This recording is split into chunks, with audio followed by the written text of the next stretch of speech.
Hello everyone, ಇದು ನಿಮ್ಮ ನೇತ್ರ. ನಿನ್ನೆ ಎಪಿಸೋಡು ನಿಮ್ಮೆಲ್ಲರಿಗೂ ಹೆಂಗ್ ಅನ್ನಿಸ್ತು ಅಂತ ನನಗೆ ಕಮೆಂಟ್ ಸೆಕ್ಷನ್ ಅಲ್ಲಿ ತಿಳಿಸೋದನ್ನ ಮಾತ್ರ ಮರ್ತೋಗ್ಬಿಡಿ. ನನ್ನ ವಿಡಿಯೋ ನಿಮ್ಗೆ ಇಷ್ಟ ಆಗ್ತಿದ್ರೆ ದಯವಿಟ್ಟು ಲೈಕ್ ಮಾಡಿ, ನಿಮ್ಮ ಅಭಿಪ್ರಾಯನ ಕೂಡ ನನಗೆ ಕಮೆಂಟ್ ಸೆಕ್ಷನ್ ಅಲ್ಲಿ ತಿಳಿಸಿ. ಪ್ರತಿಯೊಂದನ್ನು ನಾನು ಓದ್ತೀನಿ, ರಿಪ್ಲೈ ಮಾಡ್ತೀನಿ ನಿಮಗೆ ಅಂತ ಹೇಳ್ತಾ ಇನ್ನು ಡೈರೆಕ್ಟ್ ಆಗಿ ಮ್ಯಾಟ್ರಿಗೆ ಬರೋದಾದ್ರೆ, ನನಗೆ ನಿನ್ನೆ ಎಪಿಸೋಡಲ್ಲಿ ಸಿಕ್ಕಾಪಟ್ಟೆ ಇಷ್ಟ ಆಗಿದ್ದು ಹನುಮಂತು ಅವರು. ಯಾಕಂದ್ರೆ ಅವರು ಒಂದ್ ಸ್ವಲ್ಪ ಡಿಫ್ರೆಂಟ್ ಆಗಿ ಆಟ ಆಡ್ತಿದ್ದಾರೆ ಅಂತ ಅನ್ಸುತ್ತೆ. ನಾಮಿನೇಷನ್ ಅಲ್ಲಿ ಮಾಡ್ಬೇಕಾದ್ರೆ ಪ್ರತಿಯೊಬ್ರು ನನ್ಗೆ ಹಂಗ ಅನ್ನಿಸ್ತು, ನಿನ್ ಡಿಸಿಷನ್ ತಗೊಂಡಿದ್ದು ಹಿಂಗ್ ಅನ್ನಿಸ್ತು ಅಂತ ಜಗಳ ಆಡಿದ್ರೆ ಹೊರತು ಅವ್ರ ಆಟ ಹೆಂಗ್ ಆಗ್ತಿದೆ ಅಂತ ಪ್ರತಿ ಒಬ್ರು ಕೂಡ ಯಾರು ಡಿಸ್ಕಸ್ ಮಾಡ್ಲಿಲ್ಲ. ಬಟ್ ಹನುಮಂತು ಅವರು ನಮ್ಮ ಐಶ್ವರ್ಯ ಮತ್ತೆ ಧರ್ಮ ಅವ್ರನ್ನ ನಾಮಿನೇಟ್ ಮಾಡ್ತಾ ರೀಸನ್ ಕೊಡ್ತಾರೆ. ತುಂಬಾ ಡಿಫ್ರೆಂಟ್ ಅನ್ನಿಸ್ತು, ತುಂಬಾ ಪಾಸಿಟಿವ್ ಆಗು ಕೂಡ ಇತ್ತು ಆ ರೀಸನ್. ಅಷ್ಟೇ ಅಲ್ಲದೆ ಅನರ್ಹ ಅರ್ಹ ಅಂತ ಚೂಸ್ ಮಾಡ್ಬೇಕಾದ್ರೆ ಶೋಭಾ ಶೆಟ್ಟಿನ ಬಾಯಿ ಮುಚ್ಚಿ ಕೂರಿಸ್ತಾರೆ.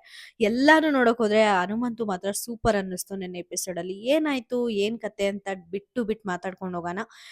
ಆಲ್ರೆಡಿ ಎಪಿಸೋಡ್ ಸ್ಟಾರ್ಟ್ ಆಗ್ತಾನೆ ನಮ್ಮ ಧನರಾಜ್ ಅವರ ನಾಮಿನೇಷನ್ ಇಂದ ಸ್ಟಾರ್ಟ್ ಆಗುತ್ತೆ. ನಮ್ಮ ಧನರಾಜ್ ಅವರು ಮೋಕ್ಷಿತನ ನಾಮಿನೇಟ್ ಮಾಡ್ತಾರೆ, ಶಿಶಿರು ಮತ್ತೆ ತ್ರಿವಿಕ್ರಮ್ ಈ ಮೂರು ಜನನ ನಾಮಿನೇಟ್ ಮಾಡ್ತಾರೆ. ಮೋಕ್ಷಿತನ ನಾಮಿನೇಟ್ ಮಾಡ್ತಾ ರೀಸನ್ ಕೊಡೋದು, ಫೋರ್ತ್ ಪ್ಲೇಸ್ ವರೆಗೂ ಬಂದಿದ್ವಿ, ನಾವು ಅಷ್ಟು ಚೆನ್ನಾಗಿ ಆಡಿದ್ವಿ ಆಕ್ಚುಲಿ ಬೇರೆಯವ್ರಿಗೆ ಕಂಪೇರ್ ಮಾಡಿದ್ರೆ. ಬಟ್ ಅಷ್ಟು ಚೆನ್ನಾಗಿ ಆಡಿದ್ರು ಕೂಡ ನೀವು ನನಗೆ ಕಳಪೆ ಕೊಟ್ಟಿದ್ದು ಇಷ್ಟ ಆಗ್ಲಿಲ್ಲ ಅಂತ ಹೇಳ್ತಾರೆ. ಅದಾದ್ಮೇಲೆ ಶಿಶಿರ್ಗೆ ನೀವೇ ನನ್ನ ಎಷ್ಟೊಂದ್ ಸಲ ಅಪ್ರಿಶಿಯೇಟ್ ಮಾಡಿದ್ದೀರಾ. ಎಂಟರ್ಟೈನ್ಮೆಂಟ್ ಅಂತ ಬಂದ್ರೆ ಎಲ್ಲದಕ್ಕೂ ಕಂಪೇರ್ ಮಾಡಿದ್ರೆ ನೀವು ಮೋಕ್ಷಿತಗಿಂತೂ ಬೆಟರ್ ಅಂತ ಹೇಳಿದ್ದೀರಾ.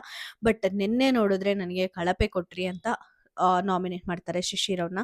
ತ್ರಿವಿಕ್ರಮ್ ಅವ್ರನ್ನ ಒಂದು ಯಾವ್ದೋ ಒಂದು ಟಾಸ್ಕ್ ಬಂದಿರುತ್ತೆ ಅವ್ರಿಗೆ, ಕೊಚ್ಚೆ ಟಾಸ್ಕ್, ಮಣ್ಣೆಲ್ಲ ಕಲೆಕ್ಟ್ ಮಾಡೋದಿರುತ್ತಲ್ಲ, ಅದರಲ್ಲಿ ನಾನು ಹೋಗ್ಬಿಟ್ಟು ಹಂಗೆ ಅದ್ರ ಮೇಲೆ ಮಲ್ಕೋಬಿಟ್ಟಿದ್ದೆ, ನನ್ನ ಪ್ರೊಟೆಕ್ಟ್ ಮಾಡೋದಕ್ಕೆ ನಾನು ಆ ಥರ ಮಾಡಿದ್ದೆ. ಬಟ್ ನೀವು ಅದನ್ನೇ ಕಳಪೆ ರೀಸನ್ಗೆ ತಗೊಂಡು ನನಗೆ ನಾಮಿನೇಟ್ ಮಾಡಿದ್ದು ಇಷ್ಟ ಆಗ್ಲಿಲ್ಲ ಅಂತ ಹೇಳ್ತಾರೆ. ಅದಕ್ಕೆ ನಮ್ಮ ತ್ರಿವಿಕ್ರಮ್ ಇದ್ಬಿಟ್ಟು ಕಳಪೆ ಕೊಟ್ಟಿದ್ದನ್ನ ತಂದು ನಾಮಿನೇಷನ್ ನಲ್ಲಿ ರೀಸನ್ ಹೇಳ್ತೀರಲ್ಲ ಅಂತ ಅಂದ್ಬಿಟ್ಟು ಟ್ರಿಗರ್ ಆಗ್ತಾರೆ. ಶಿಶರು ಕೂಡ ಟ್ರಿಗರ್ ಆಗ್ತಾರೆ, ಈ ಕಡೆ ನಮ್ಮ ತ್ರಿವಿಕ್ರಮ್ ಕೂಡ ಟ್ರಿಗರ್ ಆಗ್ತಾರೆ. ಬಟ್ ಅಲ್ಲಿ ಧನರಾಜ್ ಅವರು ಅವ್ರಿಗೆ ವಾದ ಮಾಡ್ಕೊಳಕ್ಕೆ ಬರ್ಲಿಲ್ವಾ ಅಂತ ಅನ್ನಿಸ್ತು. ಅಲ್ಲಿ ಕಳಪೆ ಕೊಟ್ಟಿದ್ದೀರಾ ಅಂತ ಬಂದ್ಬಿಟ್ಟು ನಮ್ಮ ಧನರಾಜ್ ಅವರು ನಾಮಿನೇಟ್ ಮಾಡ್ತಾ ಇಲ್ಲ ಅವ್ರಿಬ್ಬರನ್ನು.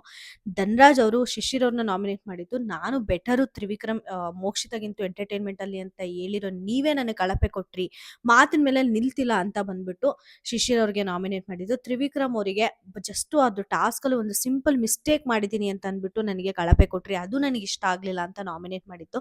ಬಟ್ ಕಳಪೆನೆ ತಂದು ನಾಮಿನೇಟ್ ಮಾಡ್ತೀಯ ಅಂತ ಅವ್ರು ಕ್ವಶನ್ ಕೇಳಿದಾಗ ಧನರಾಜ್ ಅವರು ಅಲ್ಲಿ ಸರಿಯಾಗಿ ಉತ್ತರ ಕೊಡಕ್ಕೆ ಆಗ್ಲಿಲ್ವಾ ಅವರಿಗೆ ಅಂತ ನನಗೆ ಅನ್ನಿಸ್ತು. ಧನರಾಜ್ ಅವರು ಮಾತಾಡೋದ್ರಲ್ಲಿ ನಿಜವಾಗ್ಲೂ ಸಿಕ್ಕಾಪಟ್ಟೆ ಇಂಪ್ರೂವ್ ಆಗ್ಬೇಕು, ಯಾಕಂದ್ರೆ ಮಾತಾಡೋದ್ರಲ್ಲೇನೆ ಈಗ ಮನೇಲಿ ಇರೋರೆಲ್ಲ ಸ್ಟ್ರಾಂಗ್ ಆಗಿರೋದು ಅಂತ ನನಗೆ ಅನ್ನಿಸ್ತು. ಆಗ ಶಿಶಿರ್ ಅವರು ಸೇವ್ ಮಾಡ್ತಾರೆ, ಯಾಕಂದ್ರೆ ಅವ್ರದ್ದು ಅಷ್ಟು ವ್ಯಾಲಿಡ್ ರೀಸನ್ ಅಲ್ಲ ಅಂತ ಅಂದ್ಬಿಟ್ಟು ನಮ್ಮ ಶೋಭಾ ಶೆಟ್ಟಿ ಮತ್ತೆ ರಜತ್ ಅವರು ಬಿಗ್ ಬಾಸ್ಗೆ ಕೊಟ್ಬಿಟ್ಟು ಸೇವ್ ಮಾಡ್ತಾರೆ. ನೆಕ್ಸ್ಟ್ ನಮ್ಮ ಪಾಸಿಟಿವಿಟಿ ಅಕ್ಕ ಗೌತಮಿ ಬಂದ್ಬಿಟ್ಟು ತ್ರಿವಿಕ್ರಮ್ನ ನಾಮಿನೇಟ್ ಮಾಡ್ತಾರೆ. ಇದು ಸಿಕ್ಕಾಪಟ್ಟೆ ಸೈಕ್ ಅಂತ ಅನ್ಸಿದ್ದು ನಾಮಿನೇಷನ್ ಅಲ್ಲಿ. ತ್ರಿವಿಕ್ರಮ್ನೇ ನಾಮಿನೇಟ್ ಮಾಡ್ತಾ ಅವರು ಕೊಡೋ ಉತ್ತರ ಬಂದ್ಬಿಟ್ಟು, ನೀವು ನನ್ನ ಜೊತೆ ಮಾತಾಡಬೇಕು, ಎಲ್ಲ ಸಾರ್ಟ್ ಔಟ್ ಮಾಡ್ಕೋಬೇಕು ಅಂತ ಅಂದ್ಬಿಟ್ಟು ಲಾಸ್ಟ್ ವಾರ ನನ್ನ ಹತ್ರ ಬಂದು ಮಾತಾಡ್ಕೊಂಡ್ರಿ, ಎಲ್ಲ ಸಾರ್ಟ್ ಔಟ್ ಆಯ್ತು ಅಂತ ಕೂಡ ಹೇಳಿದ್ರಿ. ಬಟ್ ಇವತ್ ನಾಮಿನೇಷನ್ ಅಲ್ಲೇ ನನಗೆ ಗೊತ್ತಾಗಿದ್ದು ನಿಮ್ಗೆ ಏನು ಸಾರ್ಟ್ ಔಟ್ ಮಾಡ್ಕೊಂಡಿಲ್ಲ, ನೀವು ಇನ್ನೂ ನನ್ನ ಮೇಲಿರೋ ಒಪಿನಿಯನ್ ಹಂಗೆ ಇದೆ ಅಂತ. ಸಾರ್ಟ್ ಔಟ್ ಮಾಡ್ಕೊಂಡಿದ್ದಿದ್ರೆ ನನ್ನಲ್ಲಿರೋ ನೆಗೆಟಿವಿಟಿನ ತಂದು ಹುಡುಕಿ ಬಂದು ಹೇಳ್ತಾ ಇರಲಿಲ್ಲ. ಅದು ನನ್ನ ಫಸ್ಟ್ ಪಾಯಿಂಟ್ ಅಂತ ಹೇಳ್ತಾರೆ. ಇನ್ನು ಸೆಕೆಂಡ್ ಪಾಯಿಂಟ್ ಬಂದ್ಬಿಟ್ಟು, ತ್ರಿವಿಕ್ರಮ್ ಕ್ಯಾಪ್ಟನ್ ಆದ ವೀಕು ಗೌತಮಿ ಅವರು ಸಪೋರ್ಟ್ ಮಾಡಿರ್ತಾರೆ, ಮಂಜಣ್ಣ ಅವರು ಸಪೋರ್ಟ್ ಮಾಡಿರ್ತಾರೆ. ಆಗ ಗೌತಮಿ ಅವರು ಅಂದ್ಕೊಂಡಿರ್ತಾರೆ ತ್ರಿವಿಕ್ರಮ್ ಅವರು ಈ ಮೂರು ಜನನ ನಾಮಿನೇಟ್ ಮಾಡಲ್ಲ ಅಂತ ಭಾಷೆ ಕೊಟ್ಟಿದ್ದಾರೆ ಅಂತ. ಬಟ್ ಅಲ್ಲಿ ತ್ರಿವಿಕ್ರಮ್ ನನ್ನ ಭಾಷೆ ಕೊಟ್ಟೇ ಇರಲಿಲ್ಲ, ಅದು ನೀವು ಅಂದ್ಕೊಂಡಿರೋದು ಅಷ್ಟೇ ಅಂತ ಹೇಳಿದ್ರು. ಅದನ್ನ ನಮ್ಮ ಗೌತಮಿಯವರು ತುಂಬಾ ಸ್ಮಾರ್ಟ್ ಆಗೇ ತಪ್ಪಿಸ್ಕೊಂಡ್ರಿ. ವೀಕೆಂಡ್ ಅಲ್ಲಿ ಆ ಥರ ಸ್ಟೇಟ್ಮೆಂಟ್ನೇ ಚೇಂಜ್ ಮಾಡಿ ಹೇಳಿದ್ರಿ, ಅದು ನೀವು ನನಗೆ ನಂಬಿಕೆ ದ್ರೋಹ ಮಾಡಿದ್ರಿ ಅಂತ ಅನ್ನಿಸ್ತು ಅಂತ ಅಂದ್ಬಿಟ್ಟು ನಮ್ಮ ಗೌತಮಿಯವರು ತ್ರಿವಿಕ್ರಮ್ನ ನಾಮಿನೇಟ್ ಮಾಡ್ತಾರೆ. ಇನ್ನು ಚೈತ್ರ ಅವ್ರನ್ನ ನಾಮಿನೇಟ್ ಮಾಡ್ತಾ ಅವ್ರು ಹೇಳೋದು, ಒಂದು ಟ್ರಂಪ್ ಕಾರ್ಡ್ ಅಂತ ಬಂದಾಗ ನಿಮಗೆ ಅಷ್ಟು ಬುದ್ಧಿ ಇದೆ, ಅಲ್ಲಿ ಕನ್ಫ್ಯೂಸ್ ಆಗೋ ಥರ ಏನೂ ಇರಲಿಲ್ಲ, ಇಂಟೆನ್ಷನ್ ಆಗೇ ಮಾಡಿದ್ದೀರಾ ಅಂತ ಅನಿಸುತ್ತೋ, ಅದಕ್ಕೆ ನಾನು ನಿಮ್ಮನ್ನು ನಾಮಿನೇಟ್ ಮಾಡ್ತೀನಿ ಅಂತ ಚೈತ್ರ ಅವ್ರಿಗೆ ನಾಮಿನೇಟ್ ಮಾಡ್ತಾರೆ. ಯಾಕಂದರೆ ಅಲ್ಲಿ ಶಿಶಿರ್ಗೆ ನಂಬಿಕೆ ದ್ರೋಹ ಅನ್ನೋದು ಚೈತ್ರ ಅವ್ರ ಕಡೆಯಿಂದ ಆಗಿರುತ್ತೆ. ಆ ಪಾಯಿಂಟ್ನ ತೊಗೊಂಡು ನಾಮಿನೇಟ್ ಮಾಡ್ತಾರೆ, ಇದು ಸ್ವಲ್ಪ ವ್ಯಾಲಿಡ್ ಅಂತ ಅನ್ನಿಸ್ತು. ಅದಾದಮೇಲೆ ಧರ್ಮ ಇದ್ದಂತೂ very very very silly point from Gautami ಅಂತ ಅನ್ನಿಸ್ತು. ಯಾಕಂದರೆ ನಾನು ನಿನ್ನ ಹತ್ರ ತುಂಬ ಅಂದರೆ ತುಂಬ ಕಡಿಮೆ ಕನ್ವರ್ಸೇಷನ್ ಆಗಿದೆ. ಇವತ್ತು ನಾನು ನಿಮ್ಮನ್ನು ನಾಮಿನೇಟ್ ಮಾಡಬೇಕು ಅಂತ ಅಂದ್ಕೊಂಡ್ರು ಕೂಡ ನಿಮ್ಮ ಬಗ್ಗೆ ನನಗೇನು ಪಾಯಿಂಟ್ ಸಿಗ್ತಾ ಇಲ್ಲ ಅಂತ ಹೇಳ್ತಾರೆ.